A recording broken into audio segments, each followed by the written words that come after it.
Okay. Good evening, everybody, and welcome to this meeting. Welcome to the first virtual meeting of the Scrutiny Commission for Charnwood Council. There are a number of things that I would like to remind people of before we start with the items on the agenda. Please note that this meeting is being live streamed and recorded, and the recording may be made available to the Council's website following the meeting.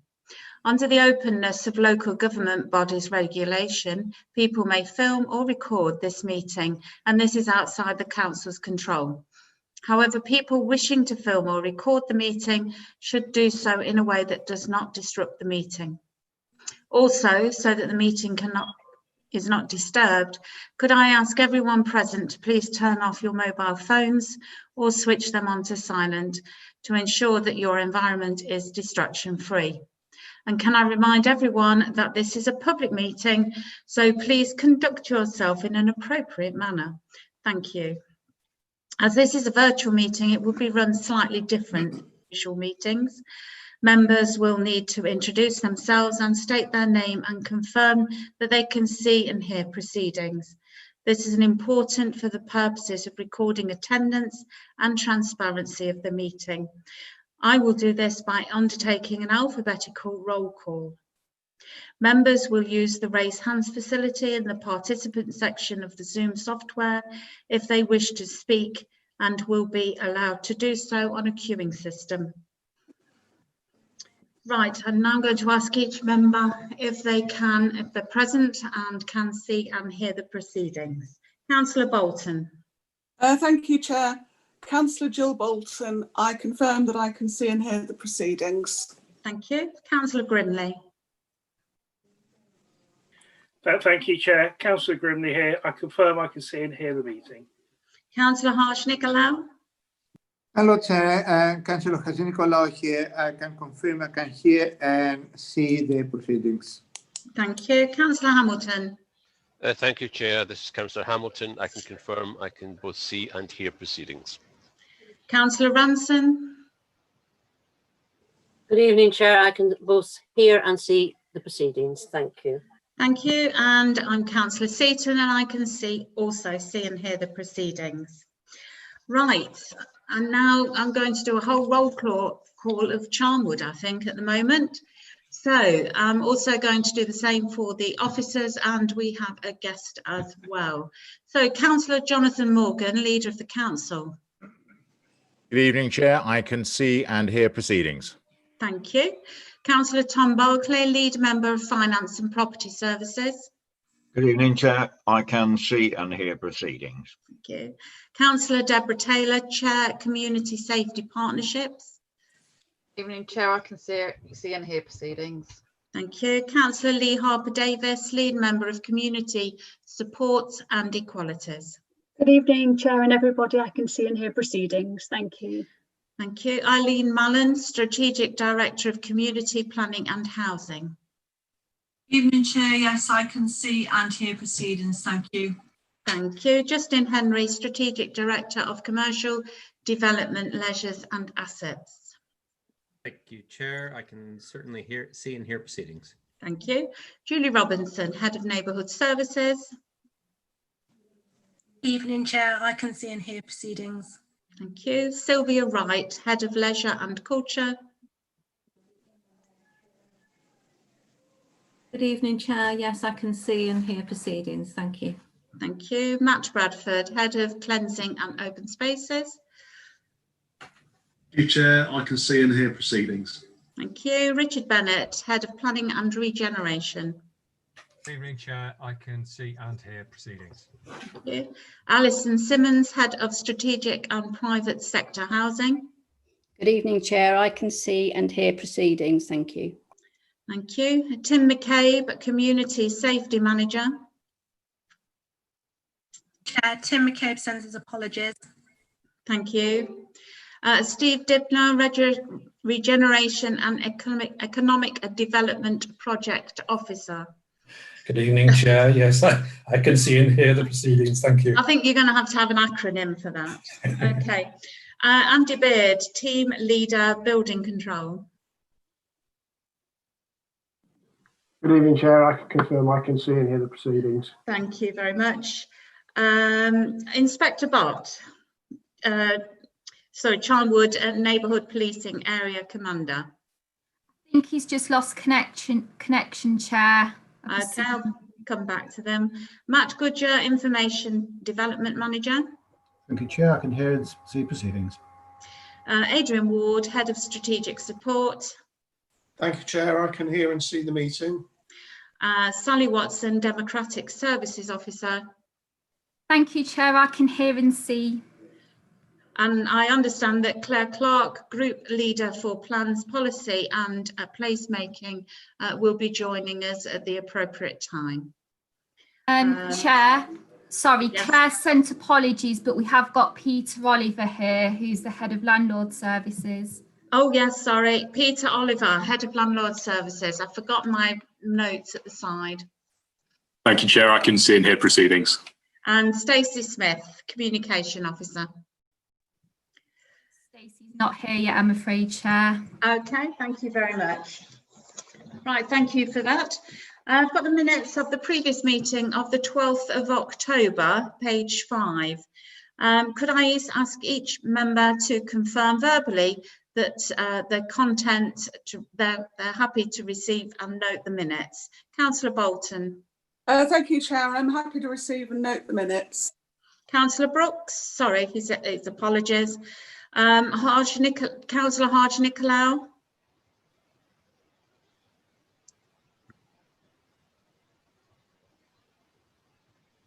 Oh, sorry, Chair. I confirm the minutes. Thank you.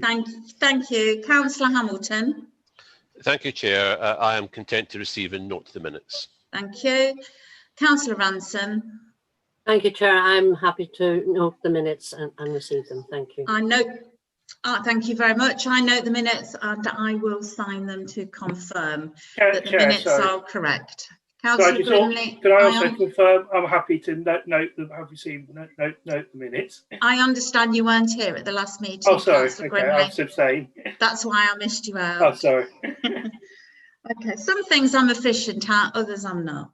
So I have item 3 here. I have no disclosures of pecuniary or personal interests, unless you all know something different.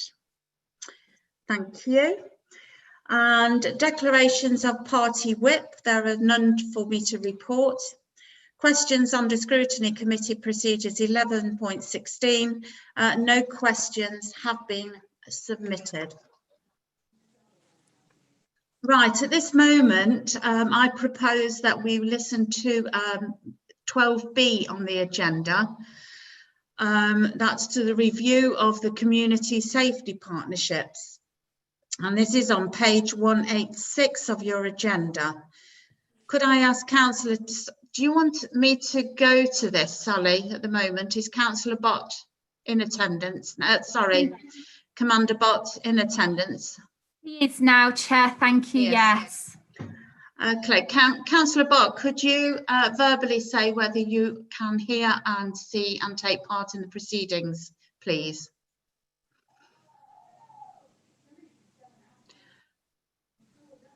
Commander Mark Bott.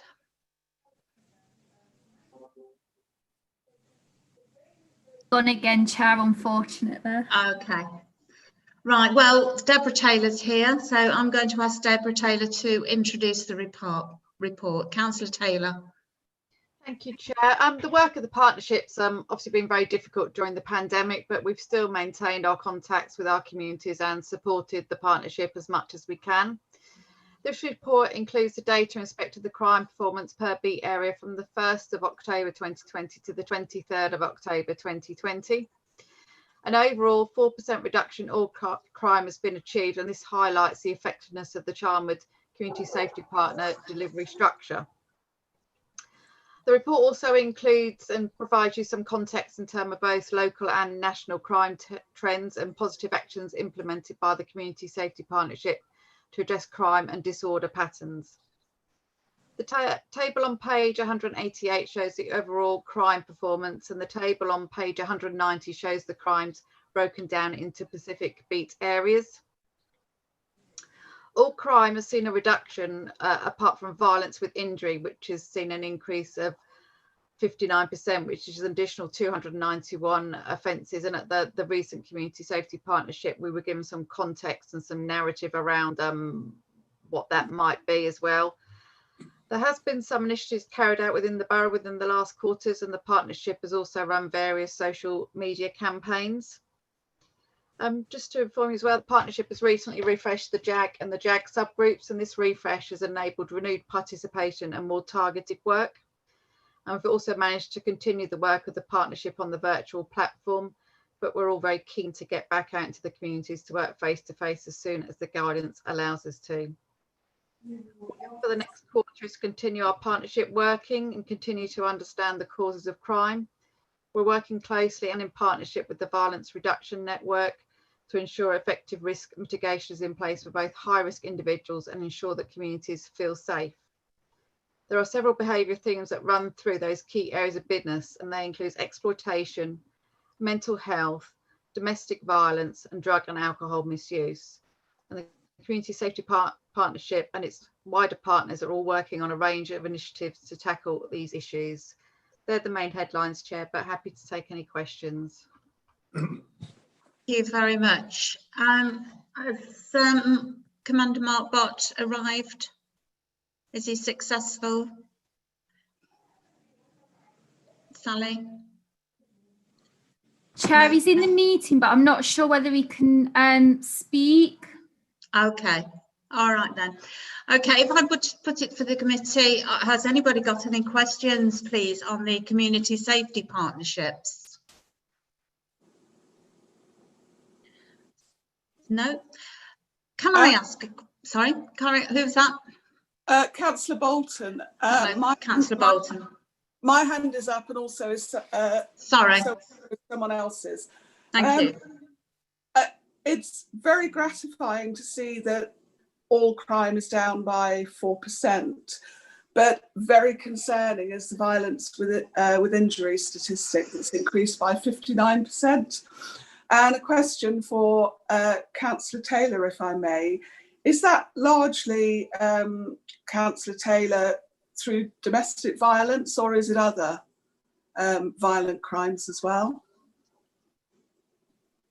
I think it's a bit of a mixture, and also about reporting as well, about what different crimes are classed as reports, and also, especially with domestic abuse, that it's not when one report goes in and then another report goes in, that's classed as an additional report as well. So there is an issue around the reporting, but I mean, even though it sounds shocking at 59%, is 291 additional offences, which is not good, and we are definitely working on it as within the police and in the partnership. But it's a bit of a mixture. Okay, thank you. Speak. Seems like it's unmuted, so I don't know if Inspector Bott can put any more meat on the bones for you, if you can speak. Chair, can you hear me? Oh, yes, we can hear you. Good evening. Good evening. Apologies. I can confirm I can now hear everything, but I can't see the proceedings. In relation to the violent crime, just to go back to Councillor Bolton, in relation to that steep rise, I think it's only fair, and it's not to blame COVID and the situation, but we've seen a huge spike in incidents of violent crime, which are linked to the lockdown and the related domestic violence issues. That said as well, there has been some violence out in public as well. One of the nuances, I think, around the data, which I think we have to be really careful on, is that the recording standards have changed in relation to that. And I'm not saying that's the only reason that the figures have gone up. It's far more complex than that. But where I review crime and a crime report comes in as a particular offence, quite often, because of recording standards, those crimes are changed to reflect violence. So it's not as straightforward to say that there's a wholesale rise. I think there are some complexities around that. But certainly I think there's a mix of domestic violence and on-street public violence as well. Thank you, that's very helpful, thank you. Thank you. Councillor Grimley. Thank you, Chair. It's more observation on figure 2. There appears to be quite a few areas in Charnwood missed off. I mean, not just one small parish in my area, Hamilton Lee, but also villages, consider the Reapfield villages or East Goscott. I don't know which areas they come under. Councillor Bott, could you answer? Sorry, keep calling you councillor. Yeah. Mark Bott, could you that answer that, promotion? please? Of course I can. Yeah, the villages come under 59 beat. So under Houghton, Burton, the Wolds, Barrow, Pontor, Solby, and Seagrave. And I think the other beat that it will come under is 61, Quenny, Syce, and Thurmaston. There simply isn't room to put all of those villages down on under the beat on that figure. Councillor Grimley, is that all right? Yeah, that's fine. I mean, perhaps offline it'd be not nice to know, but that's fine for the time being. Thank you, Councillor Harsh-Nicolau. Hi, Chair. Thank you very much. Actually, this is very impressive reduction of overall crime. Do we understand the reasons for this? What exactly have we done right to have actually a reduction of 4%? I mean, we've reported that for the past sort of 18 months now, we've had a reduction in crime, and I think it is down to Inspector Bott and his team there. And they're just really, really good at working in partnership with us, and the Community Safety Partnership are just working with all partners. So for me, as chair of the Community Safety Partnership, it's just really effective partnership working, all being on the same page, all working to the same end result. So for me, that's the reason for me. I don't know if Inspector Bott wants to add anything else. Chair, could I come in? Yeah. Over the last year and a half, we have seen reductions in overall crime across all areas, all crime. Previously, pre-lockdown, we were 8% reduction in overall crime, and then post-lockdown, we were 14%, and now we've gone down to 4%. So, just echoing what Councillor Taylor said, this isn't just the police. It certainly is a more focused way of working with partners in terms of we're actually targeting through the subgroups of the JAG, criminality, vulnerability. There's been some really robust policing of individuals who've been doing the borough some harm, and there's been some, and results are showing now. So it isn't just the police. Clearly, there's lots of other agencies within that CSP structure who assist us. But I'm really pleased that reduction in crime, despite all of the difficulties that all of the organisations have, that's a significant number of victims less of crime, which I think is something worth celebrating. Thank you, Mark. It's Julie Robinson. Can I just add to that? I echo what Inspector Bott said, and I think it's the flexibility of the partnership and being led by the evidence and the numbers, and looking at where the locations are and the crime types and focusing the efforts. And just coming back to Councillor Bolton's email earlier in terms of domestic violence, the partnership recognises the importance of that. We were already contributing some of our partnership locality fund to support victims of domestic abuse through Living Without Abuse, along with the Borough Council Strategic Partner Grant. In addition, recently we've just been successful as a county for some Home Office funding to set up a domestic abuse perpetrator programme. And the partnership across this year and next year have allocated just over 20,000 to support that programme across the county. So we're taking it really seriously and providing additional programmes around there. Thank you. Thank you very much. If any officers do want to, if they can raise their hands also, I think that you're on the participation list, so your hands will show. You're looking nonplussed, Julie. Yeah, okay. Initially, when I looked at figure 2, I thought, what on earth is happening in Mount Sorrel? Because the percentage had shot up at all, the variance of the burglary in residential. But then you realise the figures were very small. So even a small rise, the percentage would go up. But obviously, I need to speak on Thurmaston, being a Thurmaston councillor. And it's the beat 61 isn't just Thurmaston, and I'm going to ask the same question as I do every year on this one. Why can't we be separated out so that I can view what's going on in my village? And you give me a reply every year, but every year I'm going to say the same thing. But we've got a reduction there on absolutely everything, but the crime's gone up. I mean, it's gone up. I know it's 0.7%, but everything else was a reduction. So it makes me wonder what is going up in Thurmaston. Is it the violence with injury, burglary from businesses, robbery, cycle theft, or shoplifting? Because those aren't actually on this figure too. Yeah, I think, yeah, those figures are just covering certain crimes, Yeah. so that some highlights. So obviously we can't list everything, otherwise your paperwork would be extremely long for us to tell you about every single crime in every single village. So they're just highlighted. So it'd be other crimes, like you've just said, it would be either domestic violence or violence without injury. So they're just 3 headliners of crimes there that we focus on and report on. So okay. Chair, could I? Just, yes, Mark. Apologies, I can't put my hand up. So that's all right. I take on board what you say, but I think if you go back 6 months, the question, well, the last scrutiny that I attended, your beat was perhaps one of the worst in terms of residential burglary, theft of motor vehicle, and theft of motor vehicle. So serious acquisitive crime on your beat was one of the worst. And one of the questions that I was asked was, what was I doing about it? So we obviously, Chris Wharton was put in there, the whole team was changed, the business discipline was improved, and now your beat is one of the safest, one of the crime-less areas of the borough. And I think that where we look at residential burglary and the significant reductions you've had there, almost 50%, and over 50% for theft of motor vehicles, that was the area that's really hurting your beat. So although there is a slight increase, I've just looked at some other figures that you don't have access to necessarily, and it's the violence with injury that tips over the edge. But where you were previously over the last 6 months, that's a very impressive result for that beat. And you were certainly looking a lot worse 6 months ago. So I would say we should celebrate where we are with that. And the figures, there are some anomalies in that. But overall, those serious acquisitive crimes for your beat are significantly down from where they were previously. So I think that's a positive.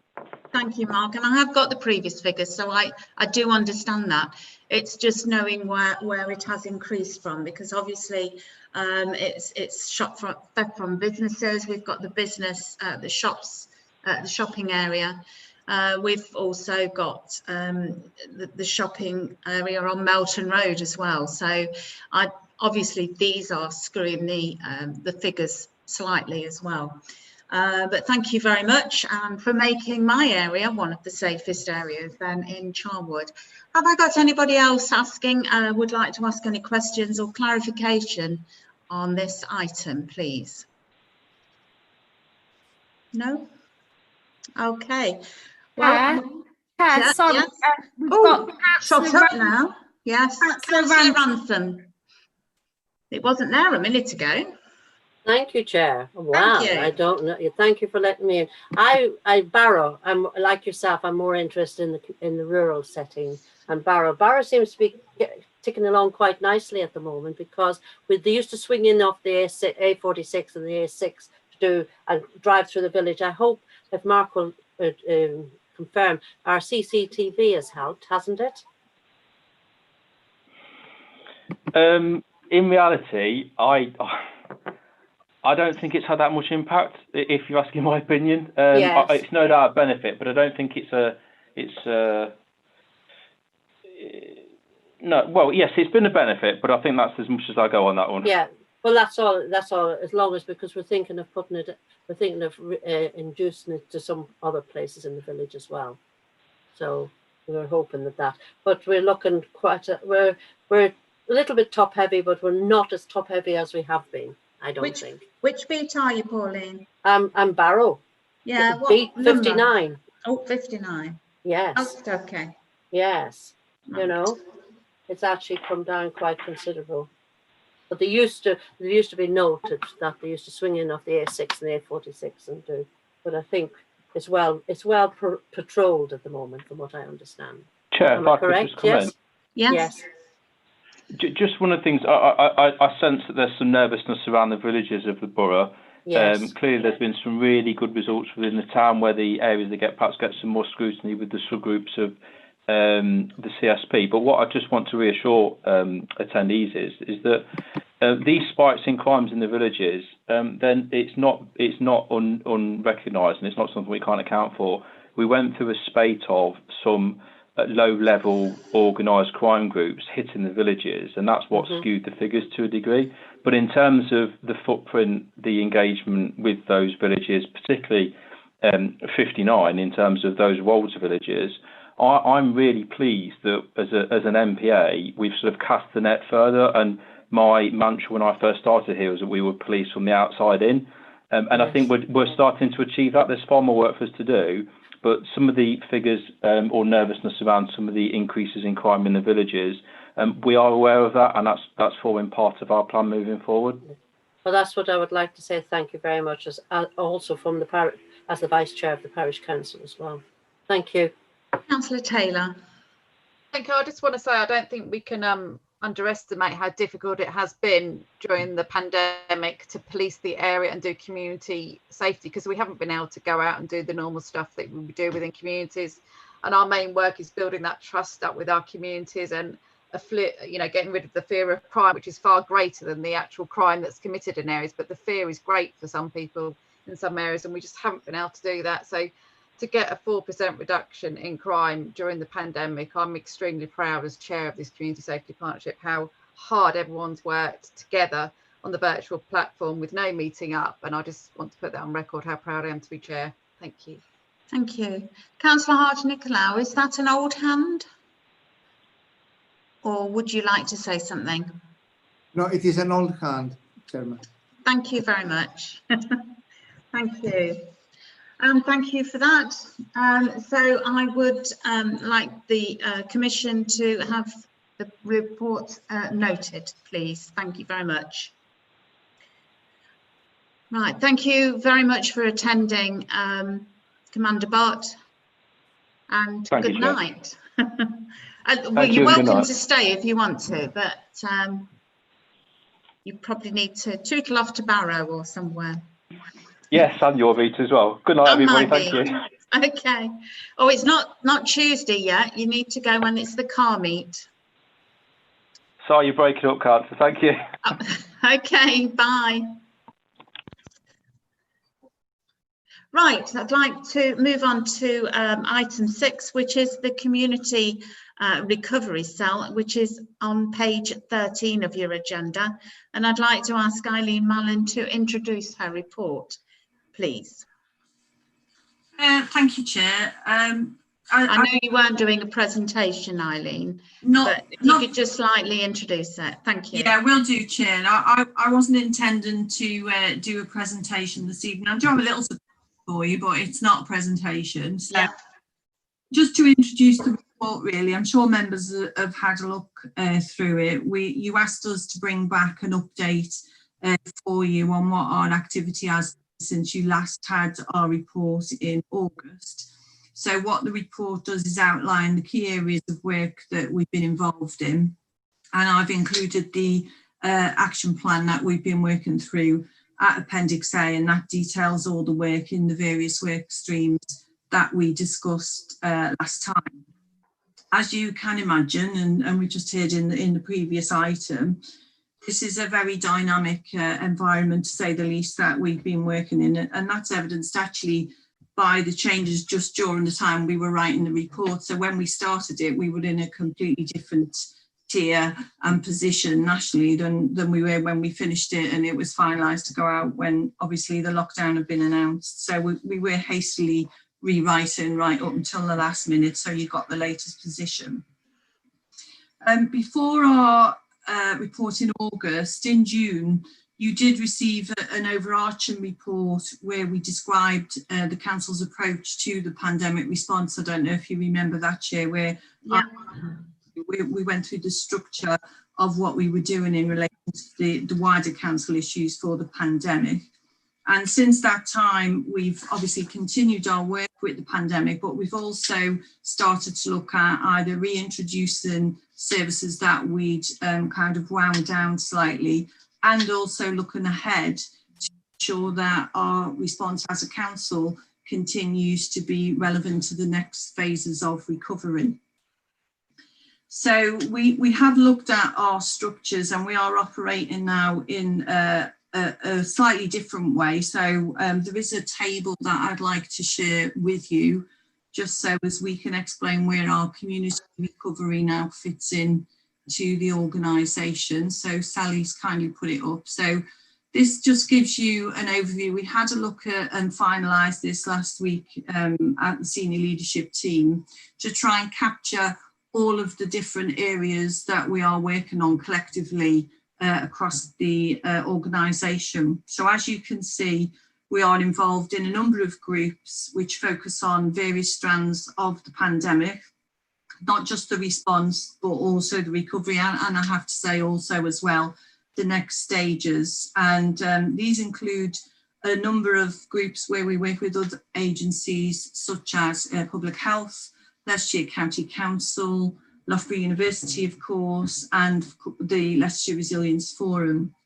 And you can see in the middle there, the community response group and the economic response group, and the activity that we do sits alongside a range of other work that includes, on the left, you'll see the incident management team work, which is tracking the pandemic data at a local level, and that's led by our public health colleagues, through to the groups that are looking at overseeing payments of grants to businesses and individuals, which are included in the table, plus also a group evaluating the impact on our own workforce and how we're responding as an employer to the pandemic. And as you can see in the final two columns there, we're also now involved with plans to deal with, hopefully not, and lots of fingers crossed, a potential emergency plan necessity arising amidst the pandemic. And that, you know, when we look at floods and other issues that tend to happen,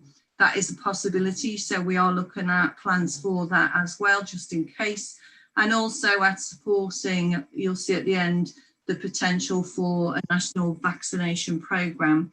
So what I'm trying to say really is that although we're doing community recovery as part of this report, we are actually involved in a whole range of other stuff that goes right across the gamut, from where we are delivering our services to what's coming next with the pandemic.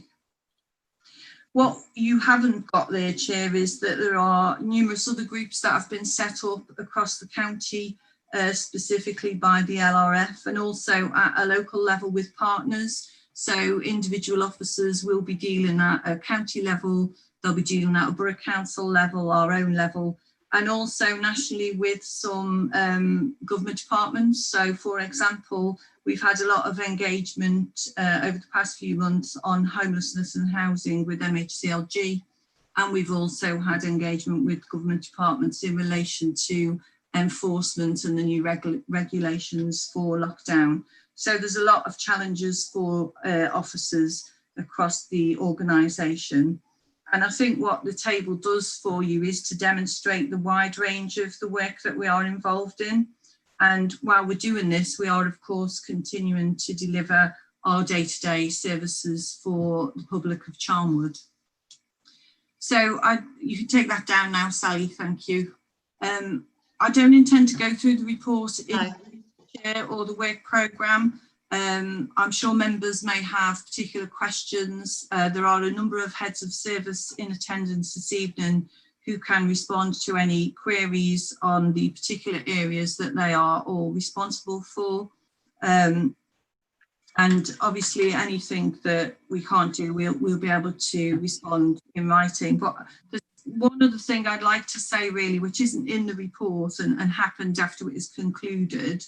The council has recently been through its annual review for customer service excellence and our accreditation of that, and the formal result will be issued to members shortly. But I did just want to advise you that not only did the council maintain our certification of that accreditation, but the number of compliance plus ratings which identify areas that go beyond the standard actually has increased during the period, this annual period. So that's a really fantastic result. And one of the things that the CSE inspector did specifically remark on was the council's response to the pandemic. and in particular that we've maintained not only our services to Charnwood residents, but also supported new ones where we needed to respond to the pandemic issues, and also our focus on customers has been evident throughout. So I think again that result demonstrates that all services across the council have been working tremendously hard through this challenging period. We are aware, of course, that this isn't over yet. There will be new demands made of us as this situation evolves to the next stage. But I'd like to say, Chair, I think as an officer group, we're all ready for them. So that's all I'd like to say for that, and we'd be happy to take any questions. Thank you. Thank you, Eileen. I just want to say, through everything that I've heard over these past few months and everything that I've seen, either from the committee members, the councillors, employees and customers, I've heard nothing but praise for Charnwood and their staff, and I would imagine you are particularly proud of how your department has responded to this. And this reading every single page of Appendix A today leaves me in no doubt how methodical that Charnwood, your department, have been in addressing every conceivable problem or that could arise from the pandemic and their response to it. So I thank you for that. To the heads of services and the officers that are here, please, if there's a question that is asked and it is your particular department or forte to answer that question, if you would like to just budge in and answer that. So I'm going to Councillor Bolton first. Thank you. Thank you, Chair, and thank you, Eileen and your team. I would like to support everything that Councillor Seaton has just said.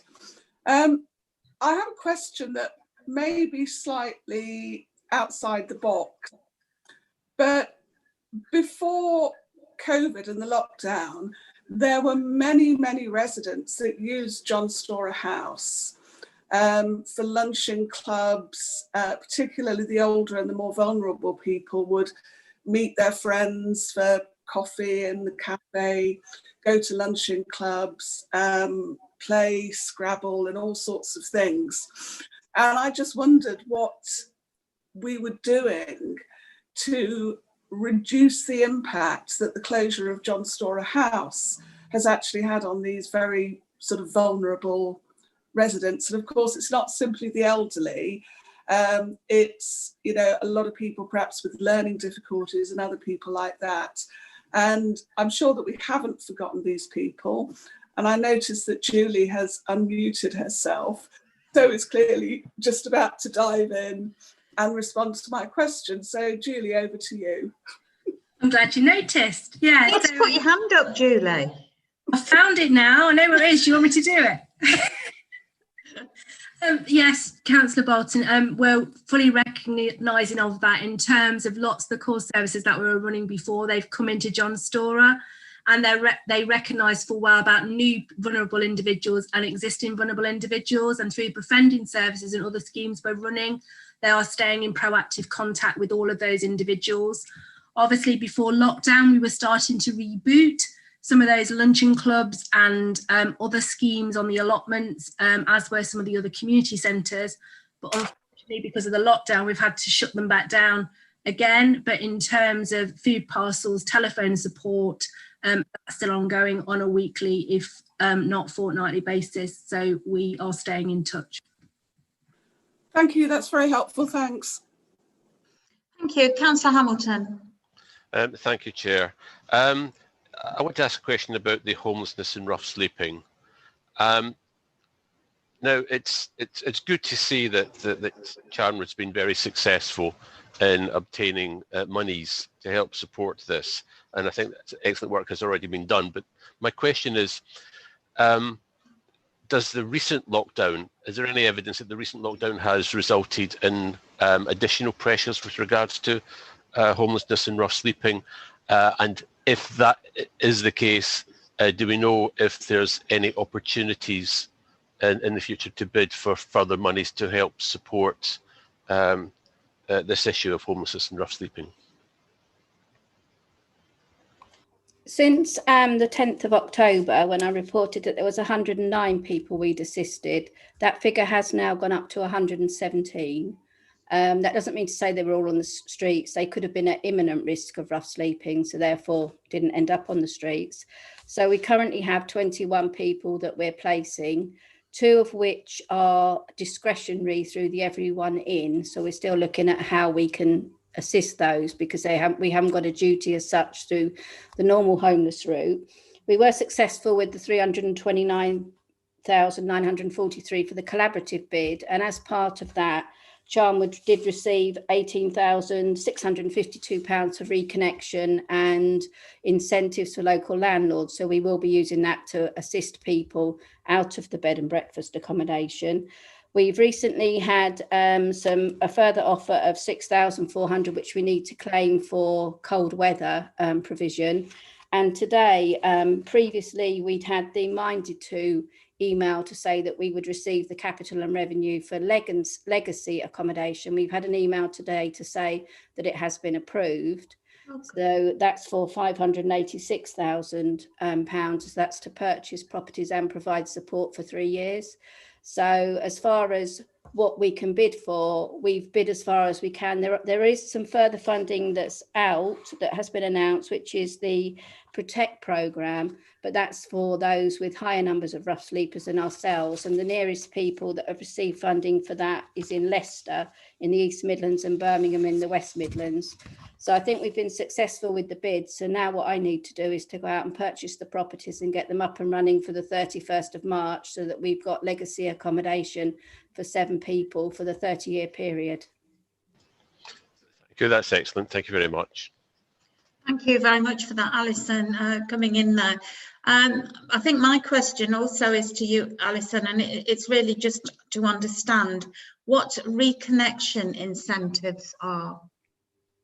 Reconnection is if somebody, for instance, the 2 cases, and they could be that they're not eligible for assistance, so therefore it could be a plane ticket back to country of origin, or it could be a landlord incentive to pay rent up front for 6 months, offer a deposit, etc.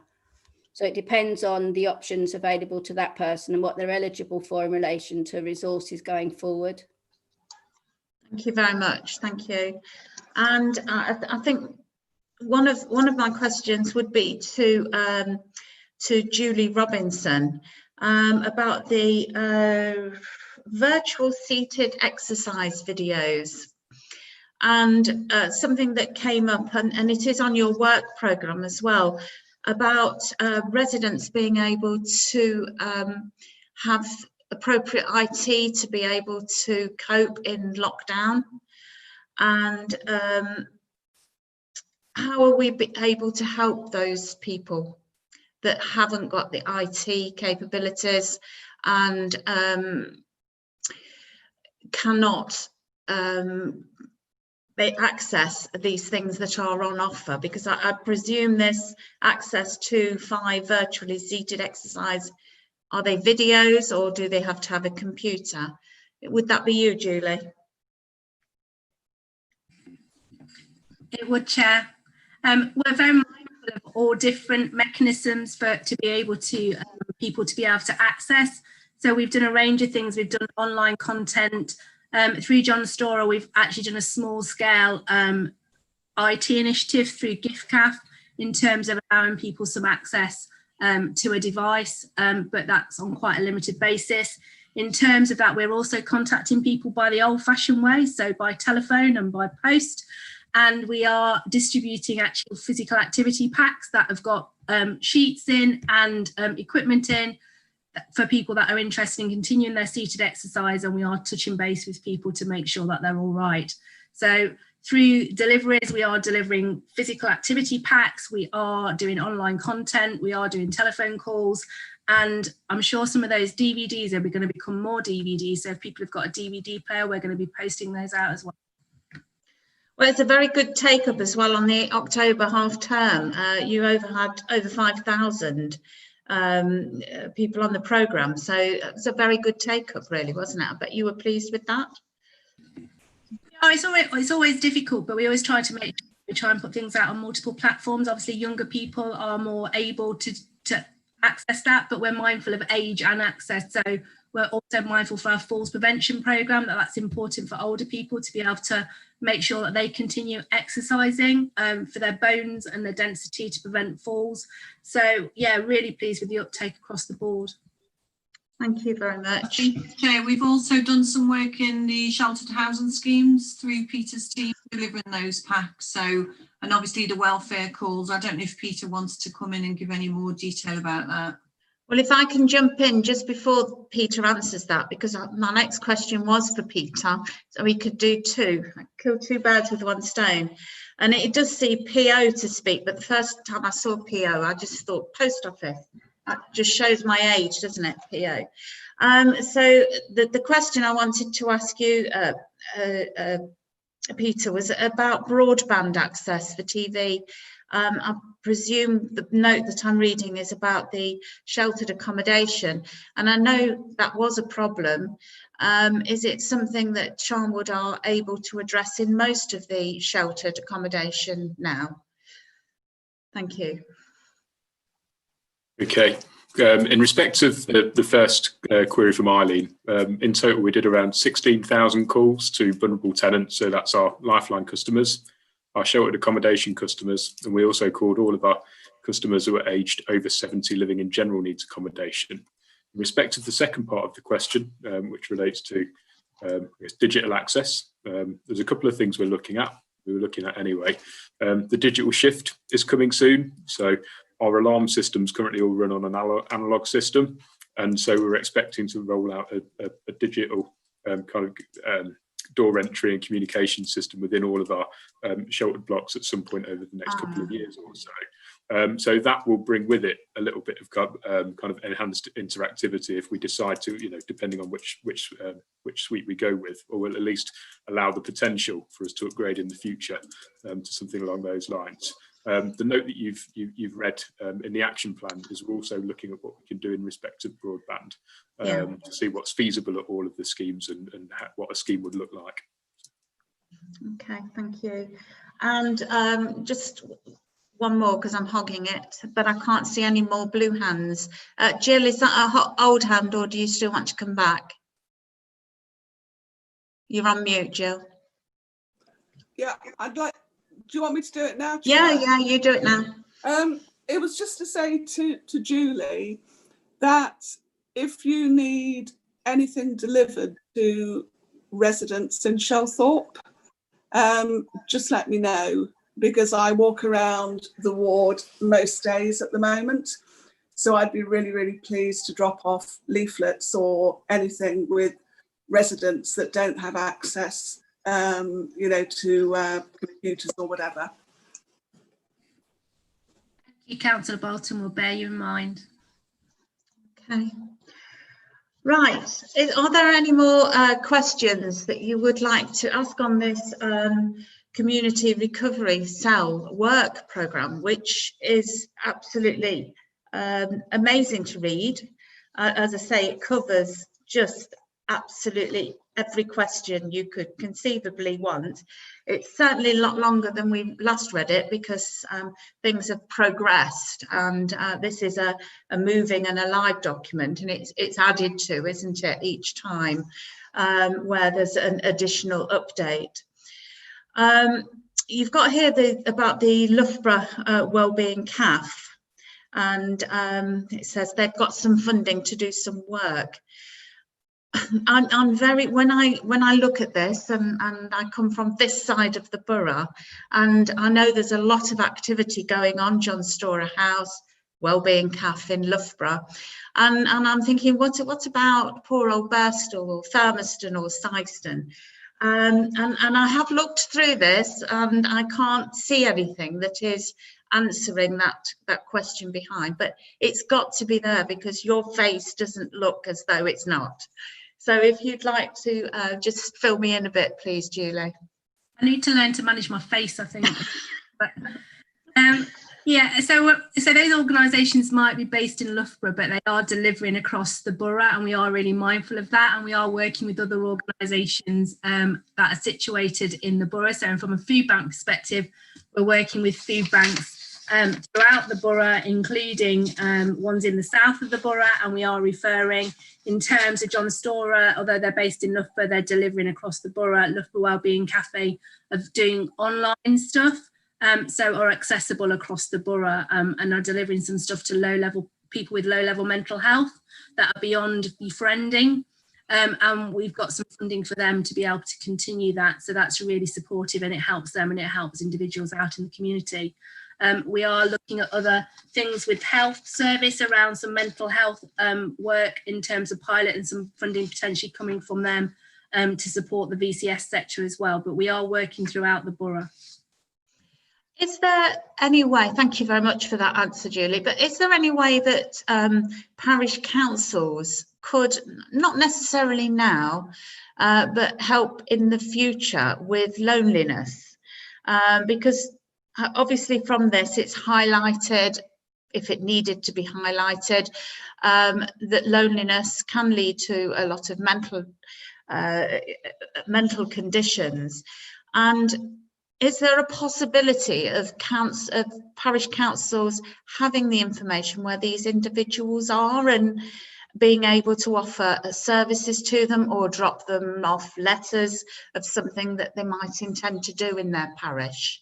Or is it completely GDPR and we can't get our hands on that?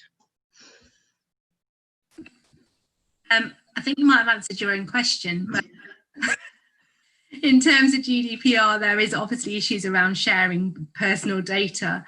I think what we can do when parish councils are out of the other end and up and running fully is around making sure that they've got the literature so they can signpost people and make sure that people locally know what's available for them to be able to access, and for parish councils to be able to get that word out in their areas. Okay, but obviously the communication is going to be difficult for us as well if we don't know who to target.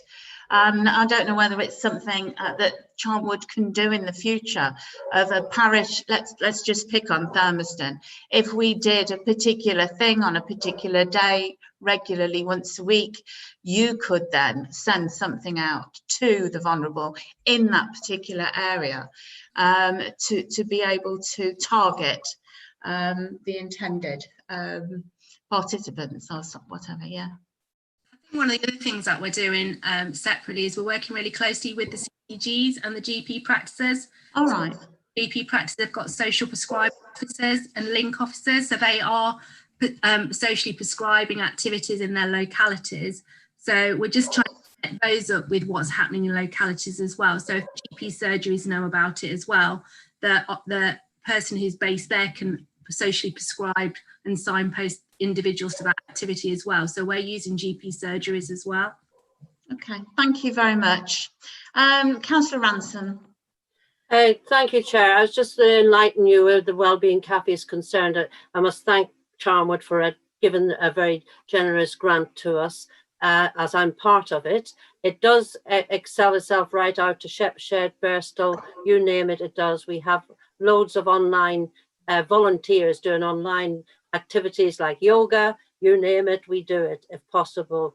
We actually are hoping, I believe, from what I understand, and there's a board meeting in the next couple of weeks, that we're hoping to actually have crises and things like that involved with us. So we are working on the broad spectrum of Charnwood. We're not just hitting Loughborough. We're actually saying we have lead members in paid lead members in Shepshed, Birstall, and all the rest of the places. And Julie, I see Julie nodding her head. Yes, it's it's taken us a long while to get there, and we're still getting there. But if you feel that, you can contact myself or Helen Carter, Brenda, and we will actually help you to set up something out there if possible. Okay, thank you. Thank you very much. Right, if there's no other blue hands up, now Pauline's put hers down.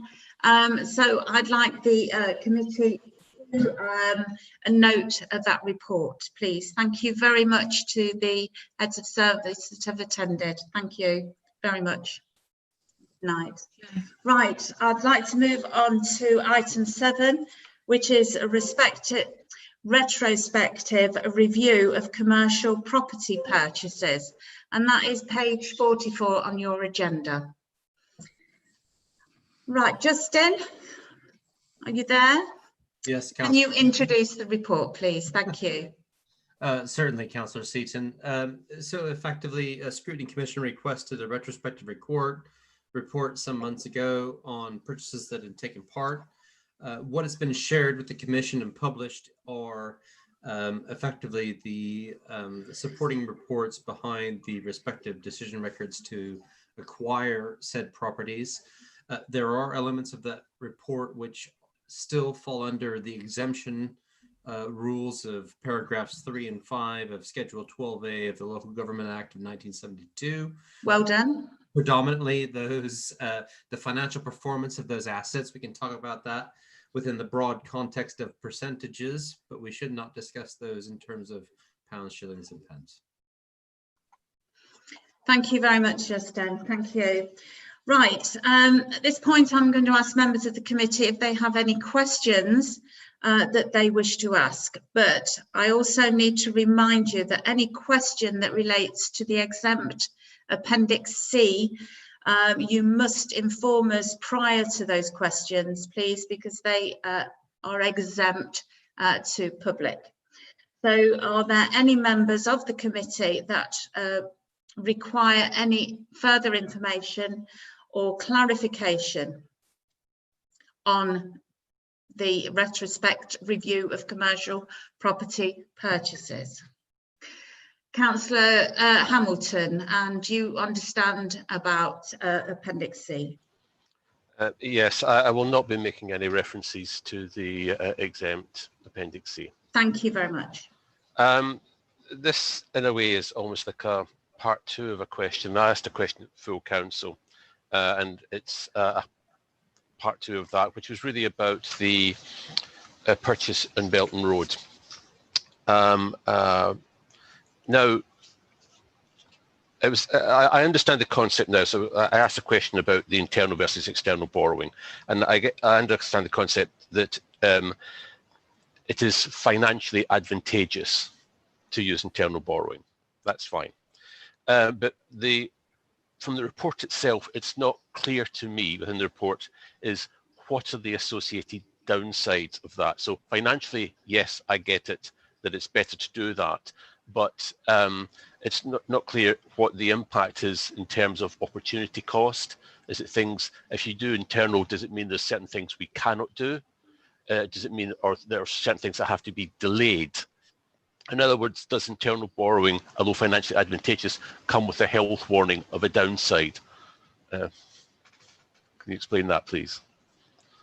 Thank you, Justin. Certainly, through you, Chair. Thank you, Councillor Hamilton. So you'll remember that we discussed the concept of minimum revenue provision in previous elements, which is effectively setting aside the principle of any kind of borrowing decision to repay a debt at the time that it matures or comes due. Now, from that perspective, if we were to internally borrow on any aspect, on any element, any asset, within local government finance and finance in general terms, in the commercial sphere, you would only borrow against the life length of a particular asset. From a property perspective, that life length is 40 years. From any other asset, IT equipment, that's 5 years. Bin lorries, they'll be 8 years, for example. There are much shorter life limits, so the principal must be repaid over a shorter period, which necessarily requires a larger repayment per year rather than an external borrowing requirement from that perspective. So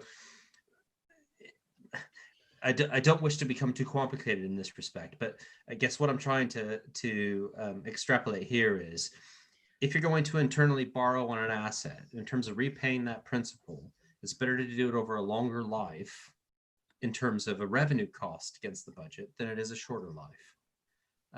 And even though that shorter life may yield short-term benefits, effectively that will eventually come back when a shorter internal borrowing commitment arises from that perspective. I'm not sure I've actually helpfully answered that question for you. I've certainly attempted to. Well, yes, I'm slowly getting my head around it. So essentially you're saying that if it's something you're going to do, it's better to do it in some long-term asset like this. So there's less of a downside than could be if it's like a shorter-term asset. Is that really what you're saying? Yes, sir. I mean, that's the very short version of it. Now, of course, there's always a trade-off, which is all about net income. So as you'll notice in the papers, there is a profiling of internal borrowing versus external borrowing, and you'll note the difference in returns between those two from the exempt appendices. And of course, the pressures that we face as a borough council and the delivery of services are all very short term. So from that perspective, we have to weigh up all of these competing interests and make the best decision we can possibly across that piece, and prudently, for that matter, within statute and guidance and every other element, to make the most appropriate decision possible so that we can continue to deliver services to residents. And it's for that reason, primarily, that we're balancing risk against reward. We're balancing internal versus external borrowing, and we're trying to determine the best approach, if you like, given all the factors at play. Hopefully that goes some way to answer that question. No, I think I'm more comfortable now. I realise that there is lots of you are doing the kind of the pros and cons, and there is a process behind it, other than just the headline of oh, this is a cheaper way to do it. You're looking through the consequences of that. That's fine. Thank you. Yes, sir. Thank you. Thank you very much. There's several things I don't understand, but some things I never will. But there's one on here I'd like to. Have you got the papers in front of you? It's page 50. And it's so page 49 is the report implications of the corporate plan, blah, blah, blah, legal, and then it goes on to risk.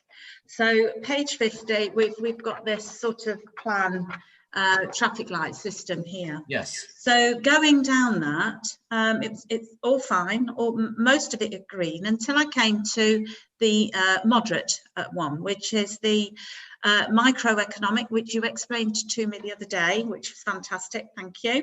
Impact of Brexit, results and general economic difficulty, likely significant, and this one was moderate. But then I read something that I didn't quite understand, because from reading the rest of it, the property is empty, it's vacant. And it says here the tenant covenant is strong and is likely to be able to withstand the period of trading difficulty.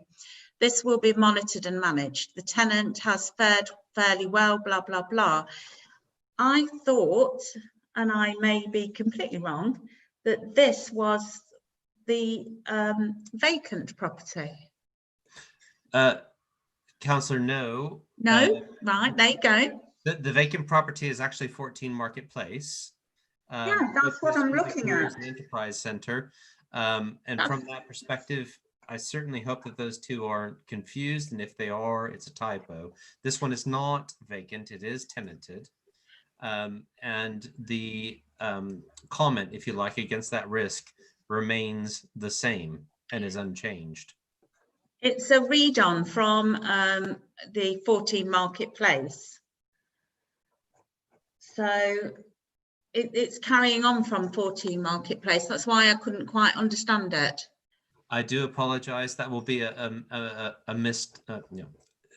typo on that in that respect. Okay. Councillor Seaton, I do apologise.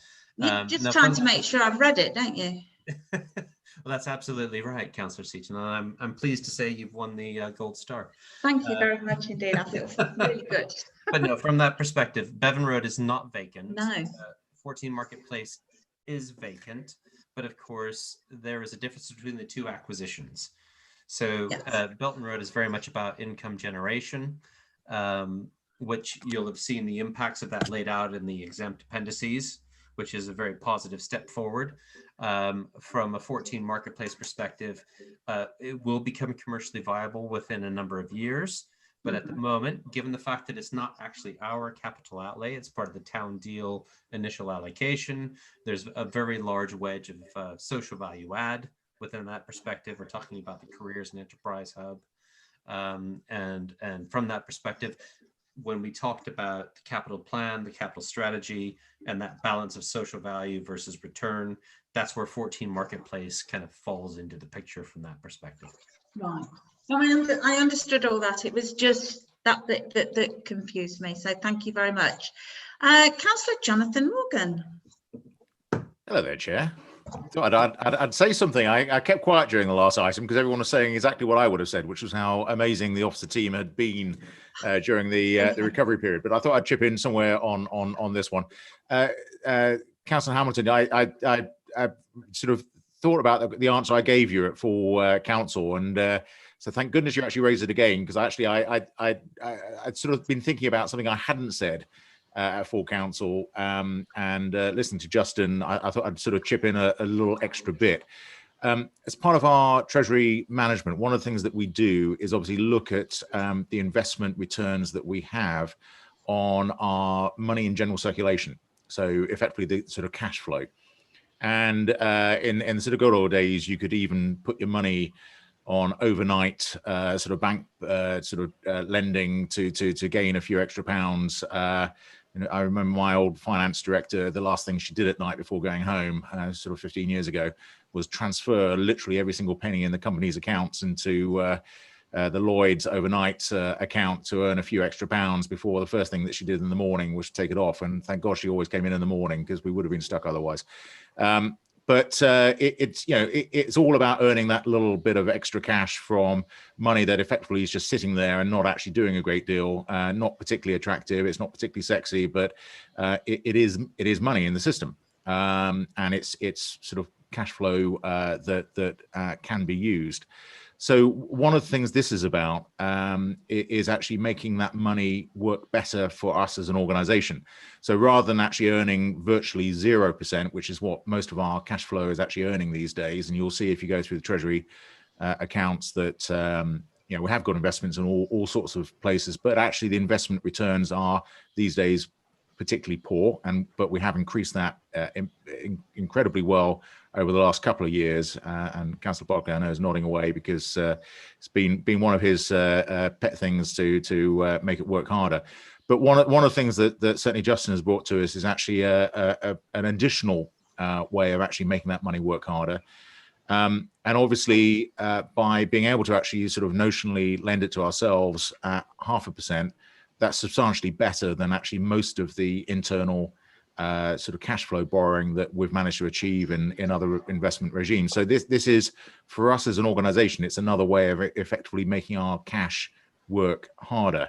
Obviously, it's still far cheaper than borrowing the money, but it's earning for us a lot more than it would do if we actually just invested it overnight or in general sort of short-term investments. And you'll see in our treasury management, the investments are pretty broad. Some are quite long-term. Many get rolled over. We still have some that's lent to other local authorities, for instance. That's on that similar sort of basis. But this is about making sure that we actually get a better return for the money that we have within our system. As I said, in the old days, used to be put on short-term interest-bearing accounts. Now, unfortunately, those just aren't interest-bearing at all. So we're trying to actually use it to hopefully better the general revenue account in the whole council. I hope that helps. Thank you. The logic is getting clearer to me now as to why we're doing it. Thank you. Right, thank you very much for that. And if there are no more comments to be made on this, and we don't have to go into exempt conditions, then I would like to, don't know what I have to do. I have to miss that bit, don't I? Right, so I've got to confirm that we note the report. I've missed half of my speech out, you see, so that's all right. So I'd like the Scrutiny Commission to note the report, and thank you very much, Justin, for presenting that and being present. And I release you. Pleasure. Thank you. Thank you, Thanks everybody. very much. Pleasure. Thank you. Right, the next item is item 8, and it's the Audit Committee update, and there isn't one. So we're moving very quickly on to item 9, which is pre-discussion scrutiny of any specific financial matters to be considered by the Cabinet. And there are no such nature for the Commission to consider. So we move on to item 10, Cabinet items for pre-decision scrutiny. The following items have been identified for pre-decision scrutiny for the Cabinet agenda for the 19th of November today, and that's Shepshed Town Council Public Realm Improvement Project, and that is page 69. Councillor Morgan or Richard Bennett to introduce the report, whichever one gets there first. I will be extraordinarily brief, and then I'll pass over to Richard because he'll have a hell of a lot more. Well, actually, it's Steve, isn't it, really, that's going to be talking about this? Is this right, Richard? You're going to put your hand up, Richard. Forgive me, Chair and Leader. This is one for Councillor Barclay, I think. We're talking about the Shepshed Public Realm. Yes. No, it's not. It's not Councillor Barclay. It's me. As you were. It's very late in the evening, Chair, and it's jolly nice to see you. But and you. I'd be very happy to provide an overview of the report to assist members this evening, if that's okay. And we'll move along quickly. Right. So that was seamless, Richard. Yeah. I didn't notice it at all. I was just going to say nice things, Richard, but never mind. Oh dear. Oh dear. Oh dear. Right. So this report then, Chair, it's bringing forward proposals for targeted public realm improvements to Shepshed. Nothing to do with building control. And the idea is that we are seeking to create a better environment for users of the town centre and to try and set in place a catalyst for more commercial activity and provide a direct response to changing retail needs. As we're all aware, retail needs have been changing in recent years and their patterns, and to respond to the to the COVID situation that we've got at the moment to plan for recovery. So the proposals that we've put before, or will be putting before Cabinet on Thursday, would see a combination of both hard and soft landscaping proposals at the Marketplace, Bullring and Field Street. And the report explains that these are founded on principles that were first set out in 2013 through the Shepshed Regeneration Master Plan, and also work through the town team and the Shepshed Town Council. So as you can see from the report, there is funding available of £1.2 million, and the council's appointed consultants to advise and assist the council bringing forward proposals. Those proposals are set out in Appendix 1 of the report, and these were endorsed in September and presented for public consultation between the 21st of September and the 19th of October. And the report provides quite a comprehensive summary of the consultation exercise and also the outcomes, and that's set out in section 11 of the report. Now, in response to those to that feedback, changes were actually made to the proposals to take on board what are actually very legitimate concerns around parking and safety and the layout of the marketplace in particular. And these have been endorsed by both the town team and the town council. And section 12.7 of the report explains the redesign, and indeed that's shown in detail in Appendix 4.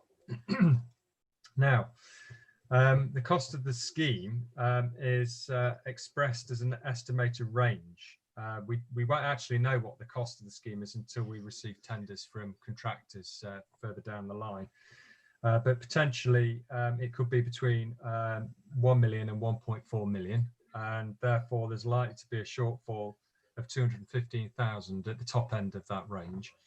What we say in the report is that there will be scope for what we call value engineering, or otherwise, if we're unable to bring the price down within budget, the report sets out how we would prioritise elements of the scheme, so that we're delivering within the budget envelope, and that's set out in paragraph 14.3 and 14.4.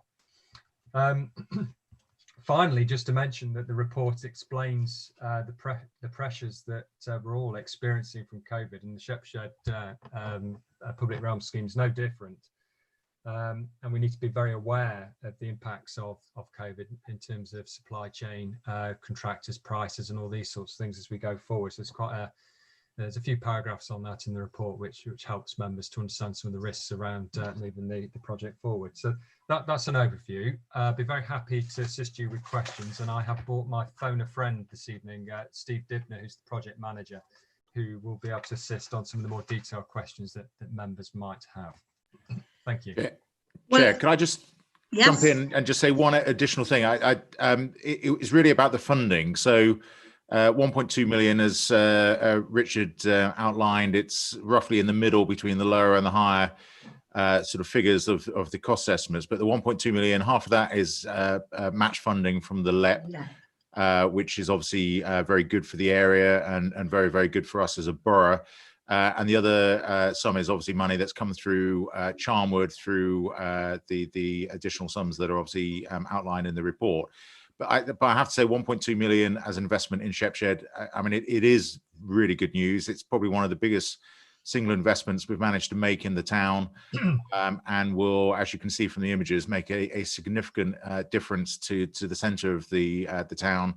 And I know, as Richard has outlined, and Steve, I know through his discussions, knows that you know, it has received a huge amount of local support. I think there's a huge amount of eagerness locally to see it done, because of the improvements that it will make, certainly for pavement use, etc., right in the middle of the town. Thank you, Jonathan. I'd just like to comment. I've been through Shepshed quite often, and I have only actually got out of a vehicle once in Shepshed. It was to do with planning and shop front, etc. And it is very unattractive. It's not somewhere that you think, oh, I'll go to Shepshed to shop. And I've got to admit, those plans look really superb and will open up Shepshed. And with the new schools being developed in Shepshed as well, you know, it's all dovetails. I know Shepshed has had a lot of building. They've taken a lot of new builds there on several estates, new SUEs being done. And I think it'd be a marvellous addition to have the centre of Shepshed sorted out. I'm particularly pleased that the attention was paid to the last public consultation, because it's gone out to consultation quite a few times, hasn't it, from 2013. So I'm particularly pleased that you have noted and the plans have been altered. And I'd go to Councillor Jill Bolton, please. Thank you, Chair. This is a point that I make when we're discussing consultations like this sort of every time, and it's something that Councillor Seaton referred to earlier in this meeting. It's great to have seen 294 responses to the consultation, but again, Richard, it's been done largely online, and it does concern me that there will be a not insignificant number of residents who've not actually been able to take part in the consultation. And I just wondered, that's my statement. And then my question is, what actions did we take as a council to try to include people that were not able to engage online? Thank you, Richard. That's a very fair point. I think that we have done everything within our power to try and share the consultation with residents of Shepshed, and indeed paragraph 11.4 sets out what we did with respect to this particular consultation. You can see that we placed posters in the in the shops in the town centre to advertise the consultation. And in fact, Steve, as the project manager, went out and met key businesses as well in a socially distanced and safe way. But he went to speak to all of the businesses in the marketplace and key landowners in the area to try and engage them in the proposals.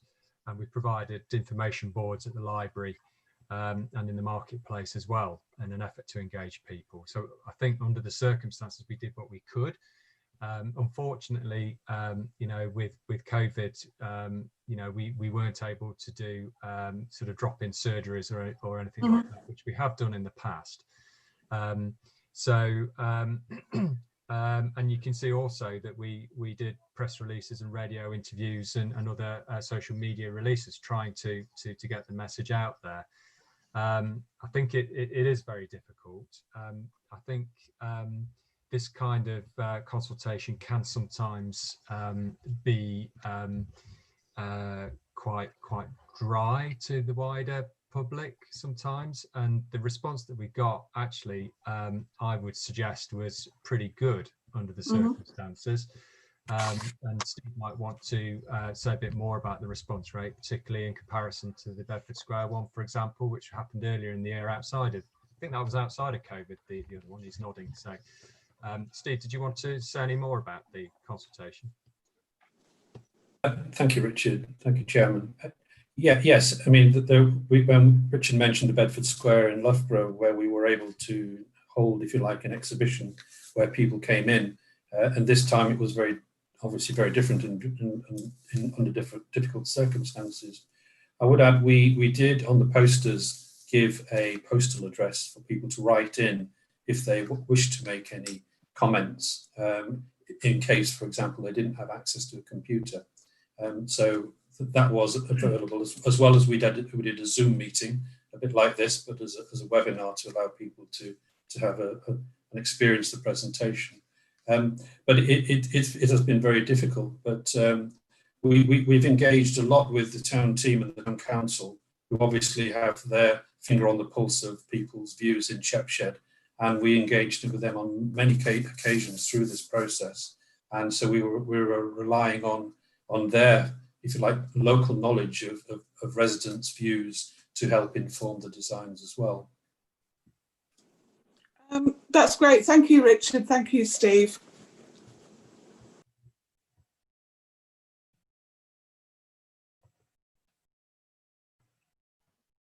Are there any more questions or clarifications that anybody would like from this? No. Thank you. As I say, I think this will make a marvellous difference to Shepshed. I know that there was some controversy about them losing their last bank in Shepshed a few years ago, and hopefully this will increase the footfall in Shepshed, and businesses will follow. So thank you very much. I think this is a very positive move forward. Thank you. Right, so the next one is building control. I would like to ask the committee if they, I beat you to it, Sally. I'd like to ask the committee if they support the recommendations set out on the report of the Head of Planning and Regeneration on page 69 of their agenda. There are quite a few recommendations. 7 recommendations. Could I ask the committee if they support, please? Councillor Bolton. Yes, I support the recommendations, Chair. Thank you very much. Councillor Grimley.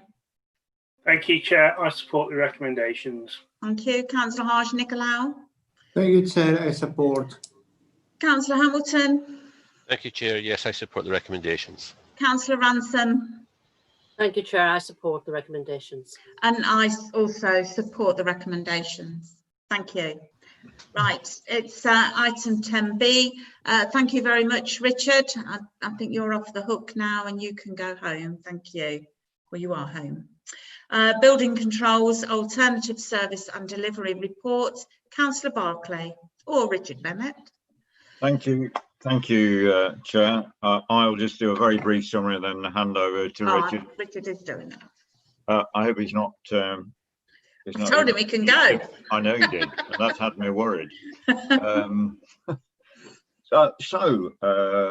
Committee, this is a service which we have a statutory duty to perform certain work to ensure buildings that are going up in the borough are properly constructed.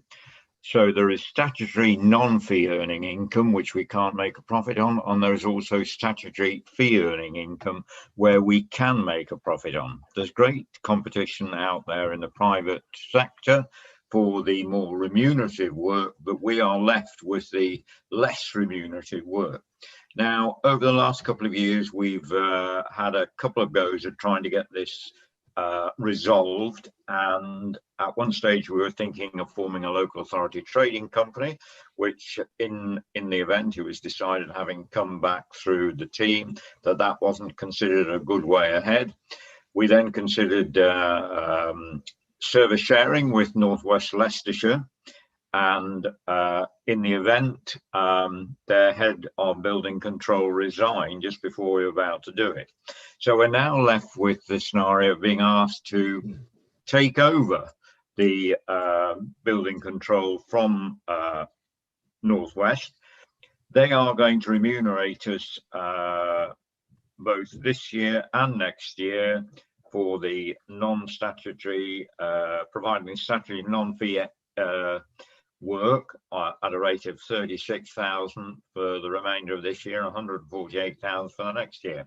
Now, the reason we're doing this is it will result in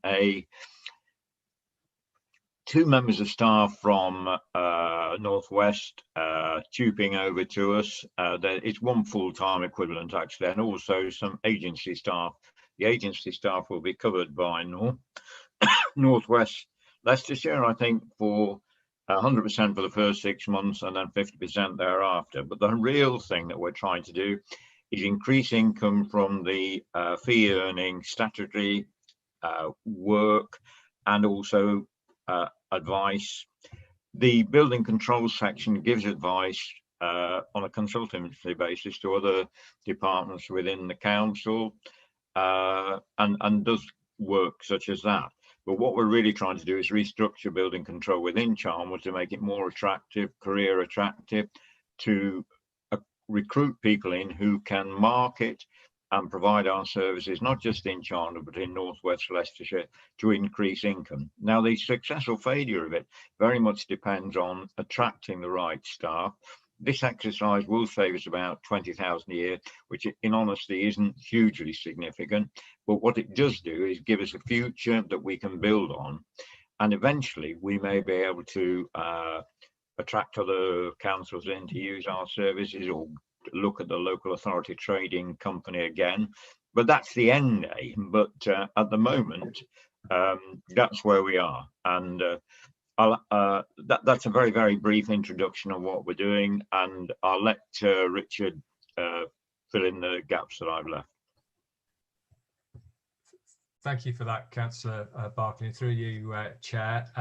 Councillor Barclay's provided a very good overview of what we're proposing to do. As he says, Northwest Leicestershire have asked if we would receive the delegation of their building control function, that's the statutory function, to Charnwood, and that's what we'll be asking Cabinet to consider on Thursday, whether to receive the statutory function from Northwest Leicestershire. They are, as Councillor Barclay has said, transferring an amount of money for us to provide that statutory function on their behalf. So it'll be the remainder of their budget for this year to cover the period from the 4th of January to the 31st of March, and then an amount of money for the next financial year, with future years provided based on an assessment of what the budget requirement will be, based on time monitoring and an assessment of cost. So you know, it's a model that's been rolled out in other local authority areas across the country. It is really one step below going to a full-blown local authority trading company. and it does give the Borough Council a degree of control and opportunity to grow building control services in this part of Leicestershire, and also provides a very good platform for us to consider working with other local authorities to grow the service in future. So the proposals that are set out in the heads of terms that Cabinet's being asked to consider are set out in section 6 of the report. I'm not proposing to go through those in detail, but unless members have got particular interest in elements of them, I'm quite happy to answer any questions. So at that, I shall probably shut up and allow any of the councillors present to ask some questions. Thank you. Councillor Grimley. Thank you, Chair. It's more of a general sort of comment. I do know that other local authorities have gone down this route and joined up with other authorities to make a more efficient service in the times where they are competing against private inspectors. It's no longer a monopoly for, or hasn't been for a long time, a monopoly for local building control. So I think it's a good idea in principle.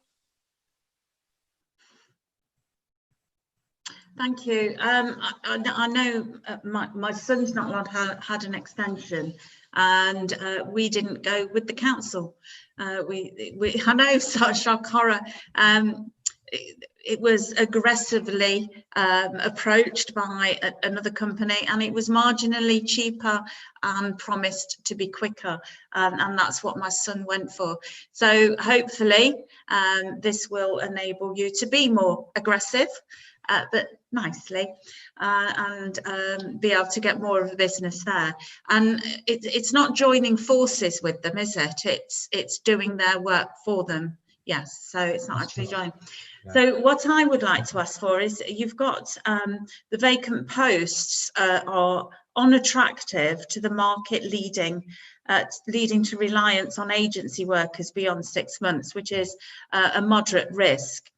But your answer to that was restructure of services to develop a grow your own approach, including establishing career graded and apprenticeship level posts. Will you be building in any retention to that? Because obviously it's very costly to train somebody up, and probably very attractive for them to go somewhere else. So can any sort of retention be built into that? Thank you. Thank you, Chair. That's a very good question.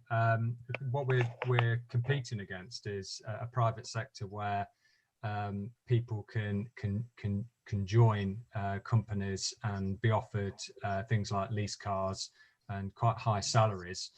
And that's obviously very attractive to new entrants to the business. Whereas what local authorities can offer is actually sort of things like flexible working,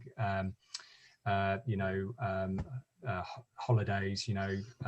We have quite a generous holiday settlement at Charnwood, and also the pension issue. So that is attractive, but with today's millennials, they're often more attracted by the the pound notes first, and are less concerned about pension arrangements, which might be perhaps sort of 30-40 years away for them. What we need to do is to show an attractive career grade, an opportunity for people to move up the ladder and progress through the team, and to train people up from the bottom end is a good opportunity to get them into the fold of local authority building control. What we do through it's not actually an apprenticeship in the definition of the government's definition, but it's what we do is we send graduates off to do further training at university, and through the post-entry training scheme, we require people to remain at Charnwood for at least 2 years, otherwise they have to pay back their training. So that is an incentive for them to remain in place. So we can at least get some benefit out of the efforts that we put into training them. But what we would hope to do is to shine a light on their career path and the support and the benefits that you can get by working with a local authority. And that's what we're aiming to do through these proposals. Okay, thank you very much, Richard. Thank you. Right, Councillor Hamilton. Thank you, Chair. I agree with what's been said by other people earlier, that this looks like a really good initiative, and should be very good for Charnwood to do this.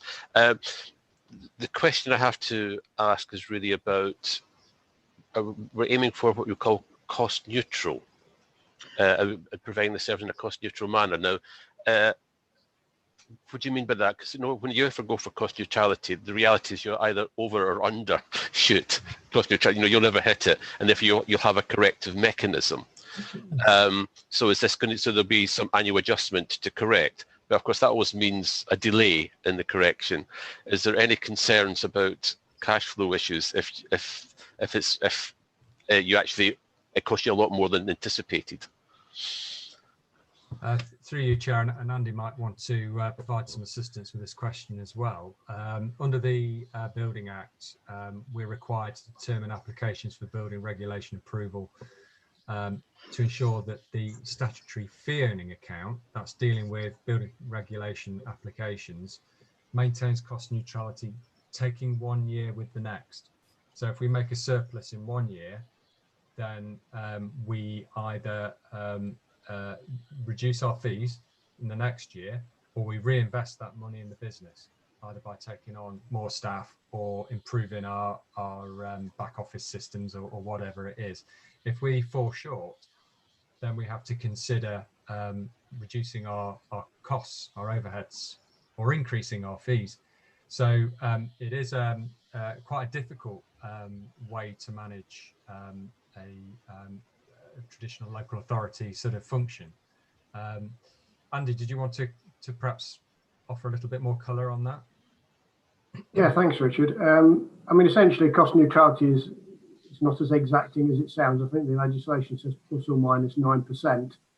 Quite where that figure came from, I have no idea, but plus or minus 9%. So it's not as rigid as you would assume, down to sort of 0%. But you have got the capacity year on year to adjust that figure and reflect back over what income you've got or not got, as the case may be, and adjust your next year's targets accordingly. It's actually quite good to know there's some buffering around that, because it's always, because I know that you can never quite hit it, and so there seems to be some protection around that. That's fine. That's great. Yeah. Thank you. Okay.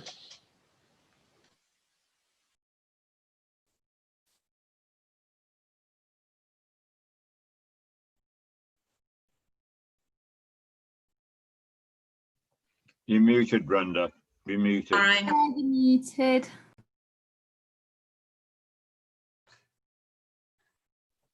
You're still muted, Brenda. You're still muted. Sally went and unmuted me when I went to as well, so I think I muted me back again. There you go. Technology, it's a marvellous thing, isn't it? Right, so I'd like to ask the committee if they support the recommendations on this paper, please. Councillor Bolton. Thank you, Chair. I support the recommendations. Councillor Grimley. Thank you, Chair. I support the recommendations. Councillor Haj-Nicolau. I think it's a support. And Councillor Ransom. Thank you, Chair. I support the recommendations. Councillor Hamilton. Thank you, Chair. I support the recommendations. And I support the recommendations also. So that has been carried and supported. Thank you very much. So we are now on item 11, which is pre-discussion scrutiny for the Cabinet responses. Adrian, would you like to introduce this report to note, please? Thank you, Chair. This is purely a report for information to update the Commission on the feedback from Cabinet on previous pre-decision scrutiny items. Thank you. Ask any members of the committee. Has any members of the committee got any comments they wish to make at all? No. So I confirm that the report is noted. Item 12 is the scrutiny work programme on page 171 of your agenda. Adrian, can you introduce this report, please? Thank you, Chair. So members of the Commission will be aware that the Directorate-based scrutiny committees are paused at the moment. So this is the Commission's chance to keep a watching eye on items that would otherwise have gone to them. For example, 2 items on tonight's agenda, the review of the Community Safety Partnership and the 5-year housing supply items that would normally have gone to the relevant directorate scrutiny committees. So it's really an opportunity for you to just keep a watching brief on what those committees would otherwise have seen. And if there's anything you feel you would like to see while those committees are paused, now's your chance to ask for that to be moved on to your work programme. Thank you. Right, does any of the committee require any additional information or clarification on that? No. And have you identified any any future agendas from the work programme appended, started at page 173? If you notice anything on there that you feel is that the scrutiny committee should be scrutinising, will you please send me an email, and we'll go through the work programme now. Sorry, Chair, Okay. Councillor Hadji-Nicolau would like to speak. Oh, sorry, Councillor Hadji-Nicolau. Hi. I don't know, I'm a bit confused. Have we gone through the 5-year housing land supply update? Yes, it's in your papers. Yes. So have we, I have actually a question about page 183. In the emerging issues, in the third paragraph. Sorry, what page, please? 183. 183. Okay. Yeah, sorry, we're going to discuss that item in a second. Okay. Yes. Thank you. Okay. Thank you.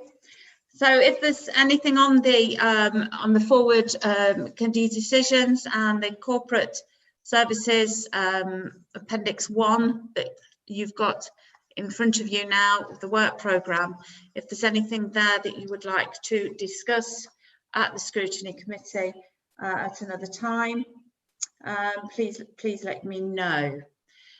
Is that all I need to do on that, Sally? Yes, Chair, if there's nothing else, then we can move on to item 12A. Okay, so if we move on to 12A, which is your 5-year housing land supply update. Richard. Thank you, Chair. So this report is setting out a change of circumstances with the Council's 5-year supply. Members may recall that we are required to publish an annual statement setting out an assessment of 5-year supply covering the period 1st of April to 31st of March. So we're not actually due to do an update on 5-year supply until after the 1st of April next year. However, there is a material change of circumstances, and that is the fact that the core strategy became 5 years old on the 9th of November.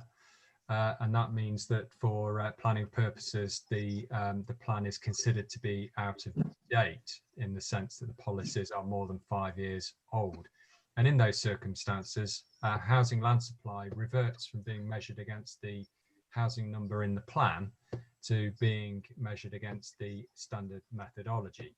And that would involve a change of housing numbers from 820 homes a year to 1,105. So it's quite a change. And as a consequence of that, the council's housing land supply has fallen from 5.5 years supply to 4.1 years supply. And that's based on the 1st of April 2020.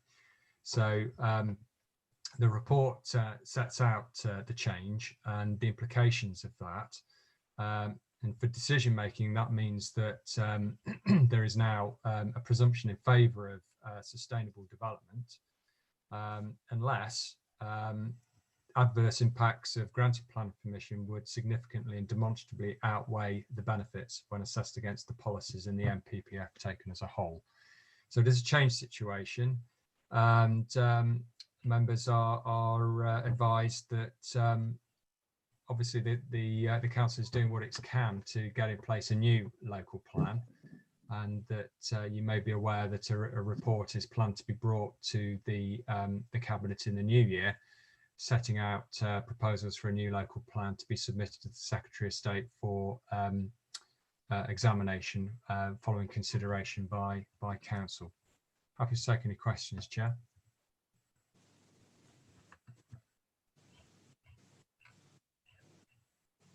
Are there any? I'm put off because I've got the large picture of myself there, and that's very off-putting. I don't know how to get rid of it. So, Councillor Harsh-Nicolau, please. Thank you very much, sir. I'm a bit concerned here. If I repeat what I hear, to make sure I understand well, the core strategy comes to an end on the 9th of November. This 9th of November is actually a week ago.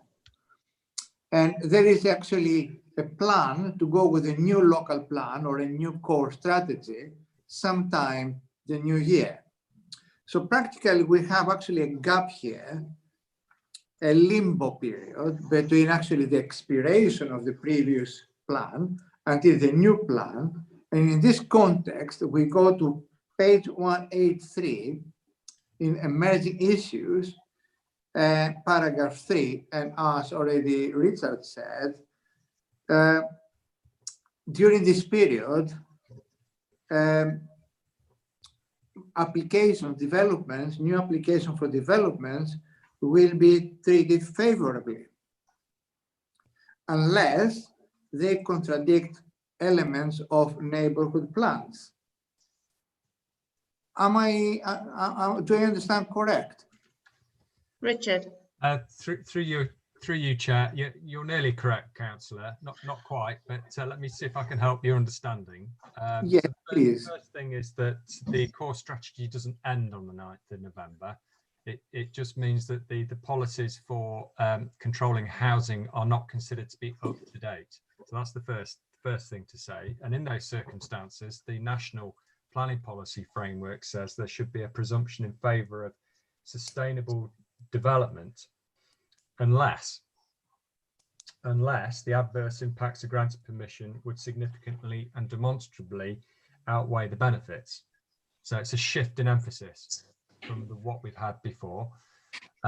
So it is right, though, what you're saying, that there is a period between now and when the new local plan is adopted where the council will be potentially vulnerable to applications for unplanned development in locations around the borough, and where we will have to consider them in a different way to the way we would have done on the 8th of November, when our strategy and our plan would have full weight in decision making.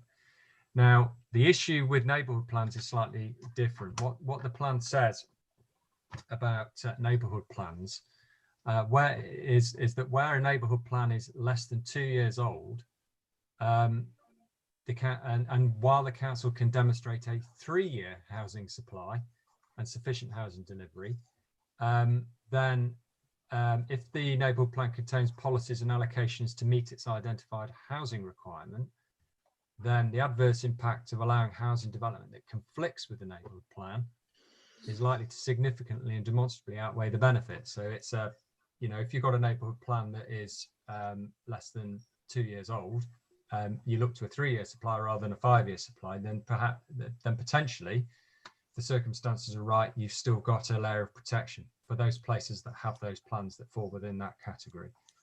Okay, so hopefully that helps you. But the essence of what you were saying is that the degree of control that can be exerted is less now. Thank you. You see, I'm still very concerned about the situation. Thank you. There was a lot of parish councils that jumped through a lot of hoops to do a neighbourhood plan, and they did think, and it was expensive to do, not just money-wise. It was very time-consuming. Fortunately, we didn't, because we'd done the one that was before the neighbourhood plan. I forget what we called that now. Was that the parish plan or something? Village design statement or something. That's it, yes. So we'd gone into a lot of that, and then the goalpost was moved. And of course, the goalpost has shrunken now, hasn't it? And where a lot of parish councils thought, oh, right, we're safe now. We've got right on our side. We've done the neighbourhood plan, and unfortunately, they're not safe. But people keep having children, and those children keep having children, and it will go on infinitum until, I don't know, we implode or something like that. So, you know, something has to happen, and new building has to take place. And I love this sentence, and I can't say it now. I can't remember what the whole sentence is. Demonstrably, can you say it again, Richard? It must be imprinted on your brain. Well, imprinted on my copy of the MPPF, Chair. Yeah, okay. Any adverse impacts of doing so would significantly and demonstrably outweigh the benefits. And there's no graph for that. There's no chart to go with it, is there, Richard? So you can't say that does and that doesn't. It's open to interpretation at the time by an individual, I should imagine. So, you know, it's between hell and a high place, really. So I've got several hands up now, and I'm going to Daniel, Councillor Grimley. Thank you, Chair. This is really bad news for the borough, not getting the 5-year housing supply, letting it go so low. I think, yeah, agreeing the principle that houses need to be built, but this means that unplanned developments will be popping up all over the place. We've got vultures around our ward that has suddenly seen this, oh, we can put in unplanned development, to relatively small village, or to smaller villages where we haven't got the infrastructure in place to take them. I know highways keep saying, oh well, another few hundred cars here won't cause any demonstrative problems, but they do. I mean, this is bad news. Also, just picking up on the local plan or the neighbourhood plan. I mean, as a village in Quenneborough, our neighbourhood plan was sort of good to go, and then got delayed because of COVID, basically. So, which is very, very frustrating. But obviously, that's something outside of the council's control. But within the council's control is making sure that we do have the 5-year housing plan ahead for it. So it's I'm just trying to understand how this has sort of happened. Thank you, Councillor Harsh-Nicolau. Thank you again. You see, it's obvious. Actually, I'm not very happy about what I hear. Now, let's suppose actually that, in this gap period, this limbo period, we have actually 500 new houses approved. Are they going to be taken out from the future plan? Do we have guarantees for this? Chair, may I respond to the previous issue while Richard thinks about that question? You can, Eileen. I can see he's thinking about it in relation to the number and us being able to control it. Sadly, that's not the case. So obviously there's a number of things going on here. So we don't control the supply based on the developers. They control how how they develop out, if you like. We do give permissions, of course, and I think we have given permissions way in excess of the 5-year supply number, but those permissions haven't come to fruition. So if you look just at the SUEs, for example, in our projections and when those permissions were given and when we wrote the strategy, indeed, when that was put together, those projections included the numbers that were on the large SUEs. We haven't had a single house delivered on those SUEs. They do have permissions. They're at various stages in the process. but because the developers haven't built them out, that has meant that obviously other areas that we would prefer not to be developed in have been developed. Nonetheless, we have managed to maintain the 5-year supply up until this point. So in spite of the fact that those very large numbers haven't come to fruition, we have continued to maintain the supply. We are continuing with permissions in relation to the plan. We had a meeting with a large developer, Richard and I, some couple of months ago, and the developer was very clear that they were waiting for the 5-year supply to run out, if you like, and then they would put a load more permissions in. So actually, we don't have control of the developer agenda, which I know is very, very frustrating for members. And it's also very frustrating for officers because we spend a lot of time, money and effort on the plan. We spend a lot of time, obviously, consulting with the community.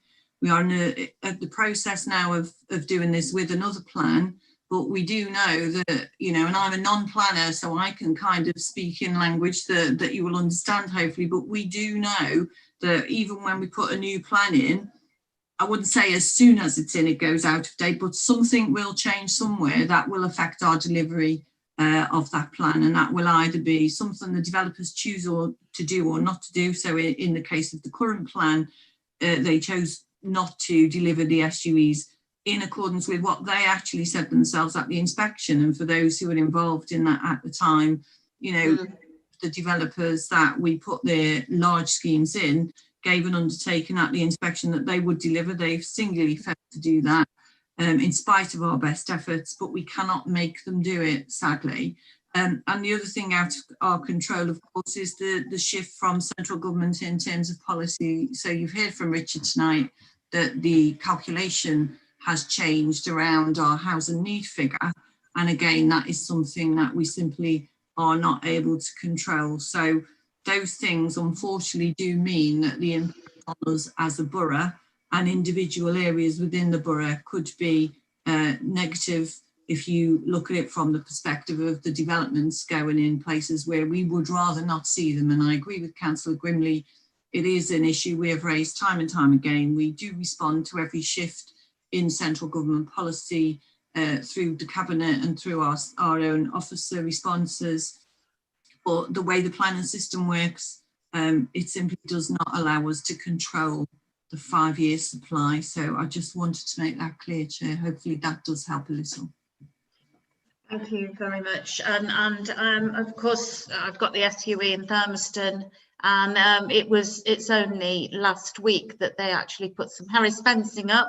So probably something will start. And I don't know why I'm looking forward to that, because we argued about it for so many years. But I think the saving grace for us is the landowner is still the landowner, and he wants things done in a certain way. So that's our saving grace at the moment. Richard, did you want to come back? Yes, thank you, Chair, and thank you to Arlene for coming in on that response to Councillor Grimley. I was hoping to provide an explanation off the back of the answer to Councillor Hadji Nicolau.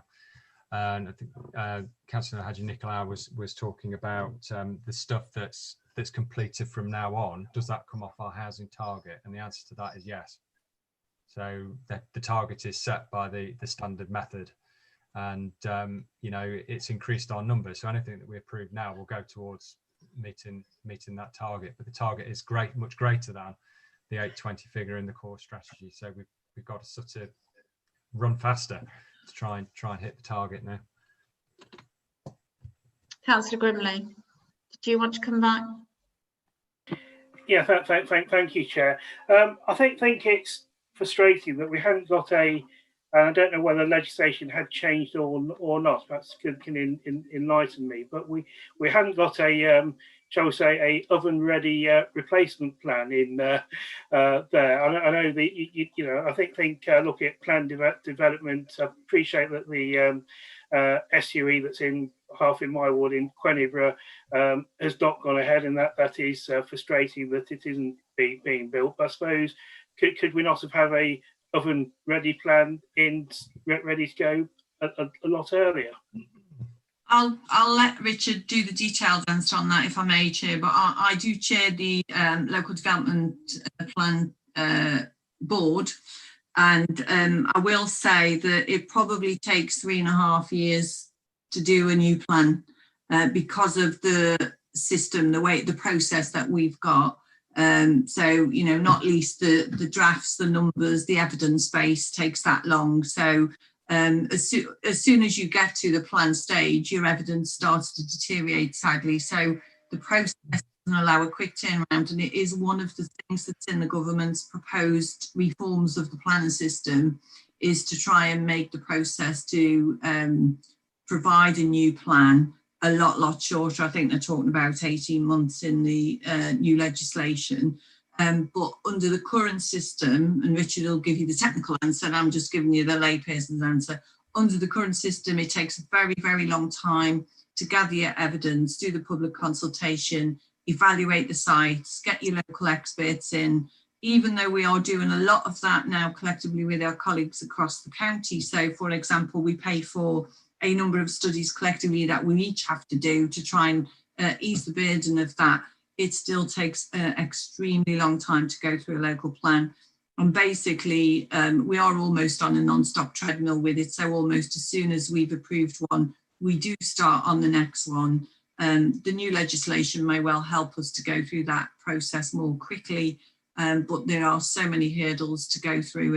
And you know, I always ask the same question. My planning officer very tired of me saying, who designed this system? Because actually, it isn't very effective. Unfortunately, the government have recognised that in this latest set of reforms. Richard, do you want to give the real answer? Because that's just me giving my interpretation. Through you, Chair. I was very impressed with that, Eileen. I just want one amendment to what you said. The proposals in the planning reforms are to set in place a process for plan making over 30 months rather than 18. So nearly there. And 30 months is a short time. Yeah, I think to say is that, as Eileen said, we did come straight out of the blocks in the core strategy with preparing a new local plan, and we did agree as a LDF project board to do that in an accelerated way, with a very challenging programme to bring that forward. Now, as many of you know, nothing stands still, and things do happen during the process to deviate us from our chosen path, and that might be changing legislation or changing national policy. You know, and we have to, when that happens, often what we have to do is go back and do more work in order to answer the questions that it poses, so that we've got a sound basis to enter into an examination down the line. So we've had a bit of that since we've been running since the core strategy, but I think most significantly, the pandemic has actually caused us a major hurdle with the not to our planning team specifically, but to the participants in the process. You know, the development industry, a lot of them had furloughed their staff at the beginning of March until sort of July time, and the consultants that we rely on to help us provide our evidence, many of them had workers who were furloughed and they couldn't complete the commissions in time. So all of that has led to a delay during this year. Nevertheless, you can be assured that the staff are pedalling furiously to try and bring this plan home in the new year for council consideration, to get it out for consultation. And that's the major milestone: get it out for consultation so we can then submit it to the Secretary of State. And from that point onwards, we benefit from a degree of safety, but it means that we're well on the road to getting our plan home and adopted. So, you know, the team is very mindful of the pressures and the need to bring things forward as expediently as possible. Thank you, Councillor Ransom. Thank you, Chair. You can imagine what I'm going to say here is we've done our village design, we've done our neighbourhood plan. Can you actually confirm that that's going to be more or less obsolete? Because we are classed as a service centre, providing Slash Lane doesn't get up and my husband gets his boat out and has to row down Slash Lane to get out of the village. That's the one thing, Richard, I would like if it's possible, and sorry, Chair, if I'm sounding very harsh here, is that could we have an overview or an idiot's guide of what all this is about for the parish councils? Because otherwise I'm going to have to wear a tin hat and a tin suit going up the village. Yeah, through you, Chair, if I may. So we're talking about... I'm not being rotten, to be honest with you, you know. We're talking about Barrow here, are we? Yes, yes. Barrow and Salby West. Forgive me, I've not come with detailed implications for each of those parishes that have prepared plans. But no. What I would say is that those plans that have been prepared and that are less than 2 years old have a different status to others and to our plan, our core strategy. So in those circumstances where plans are less than 2 years old, they are measured against a 3-year supply, and we do have a 3-year supply of housing land. So the circumstances are different, but that doesn't mean to say that the issues are not challenging, and we are looking very carefully at what the case law says about this sort of stuff, because it's a very new area, and I think it might be helpful if we do some further work with parishes as we go forward, and perhaps do some briefing sessions to assist. Because if yours is 2 years old, less than 2 years old, ours is 2 by years next old year, it won't be.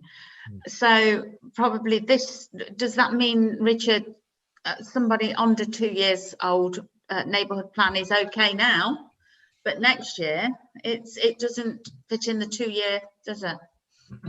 Well, actually, Barrows is over 2 years, because we were one of the first to actually do it, and we did our village design as well. And we have got, and we were classed as a service centre as well. And we got so many houses on the perimeter turned down, which is, I think, in the region of just under 1,000. I think those houses are going to raise their head again and actually be implemented. Am I right in thinking? I'm only surmising. I'm not putting words in your mouth, but what I need to know is facts and figures here for the parish council and the residents of the village, really, to be honest with you. I don't mind. I can understand. I can go with what Brenda, Councillor Seaton has said. Yes, we need properties, but please, you know, it's a one-horse village, unfortunately. And if slash goes up, we are stumped, literally.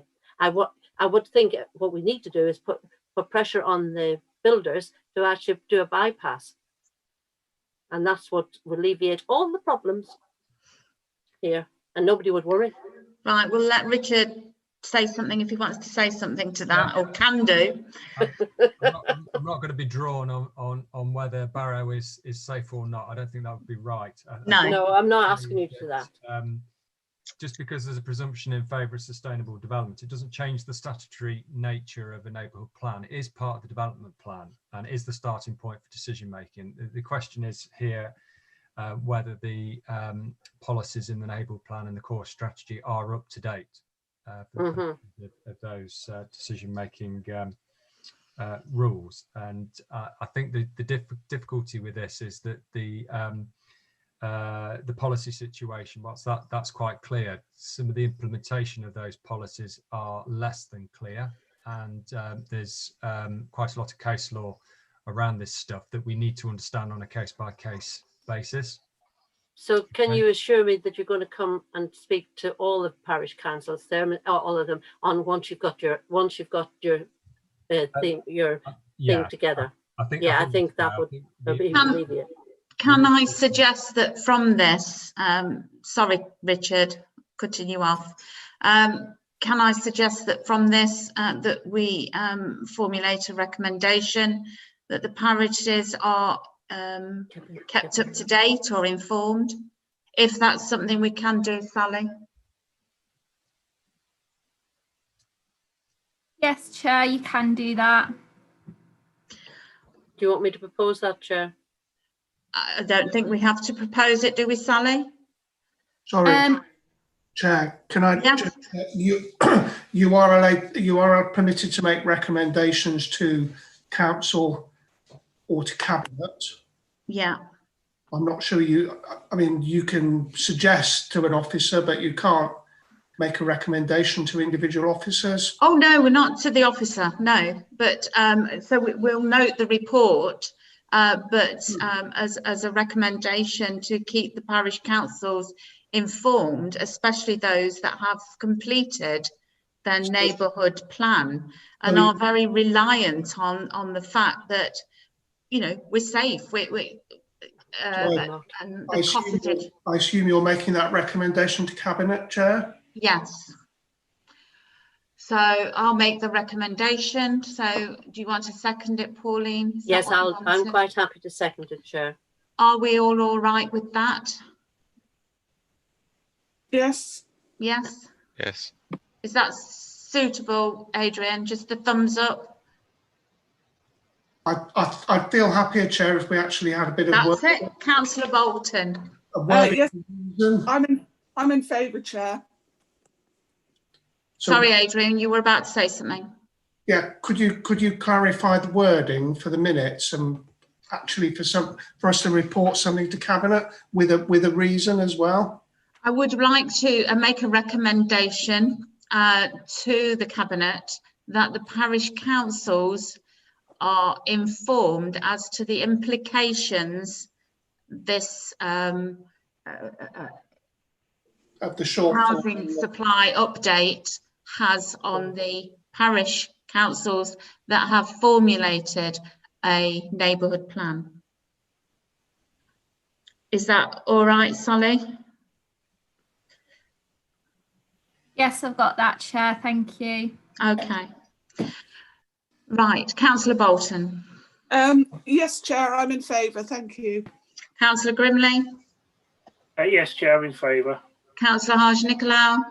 Yes, Chair, I'm in favour. Councillor Ransom. Oh, I'm in favour. it. I seconded it, Chair. Councillor Haj-Nicolau. Yes, I'm in favour. And Councillor Hamilton. Thank you, Chair. Yes, I'm in favour. Thank you very much for that. Right, is there anything else you'd like to bereft Richard for? Because obviously it's all his fault. And Eileen, she's not innocent. Okay, so Councillor Haj-Nicolau, would you like to put your hand down, please?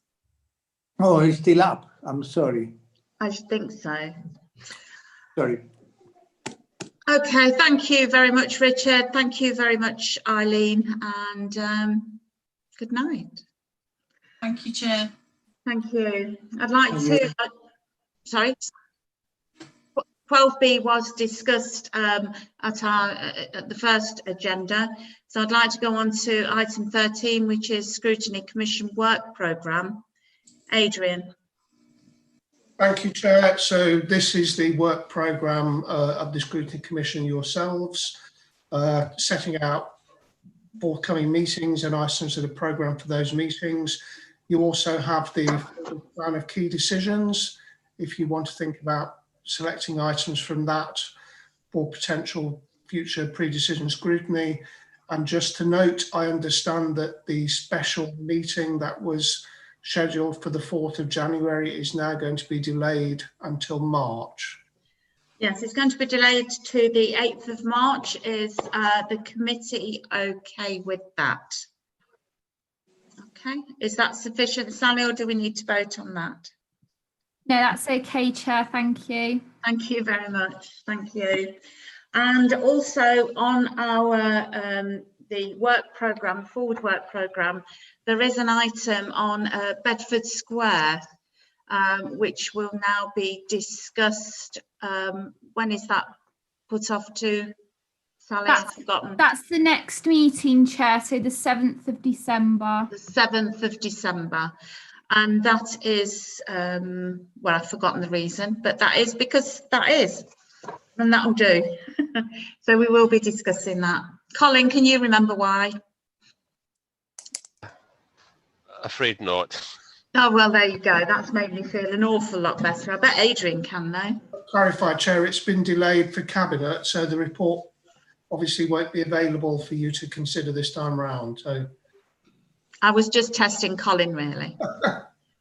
Okay, so thank you very much for taking part in this meeting tonight. Chair, are there any items on the Oh, sorry. That you'd like to pencil in for pre-decision scrutiny? I haven't seen any that are, but have you, Jill, Colin? No. And we have got, what items have we got for December? We have got Bedford Square. And we've got pre-decision scrutiny for equality and diversity, economic recovery cell update, and the pre-decision scrutiny for the private sector housing. That's on December. So we've got 3 substantial items on there anyway. And now Bedford Square. Okay, so we're pretty busy. But if you see any more on the key decisions, forward decisions, or on the work programme that you think need considering, please email me or Sally. Thank you very much and good night. Thank you. That was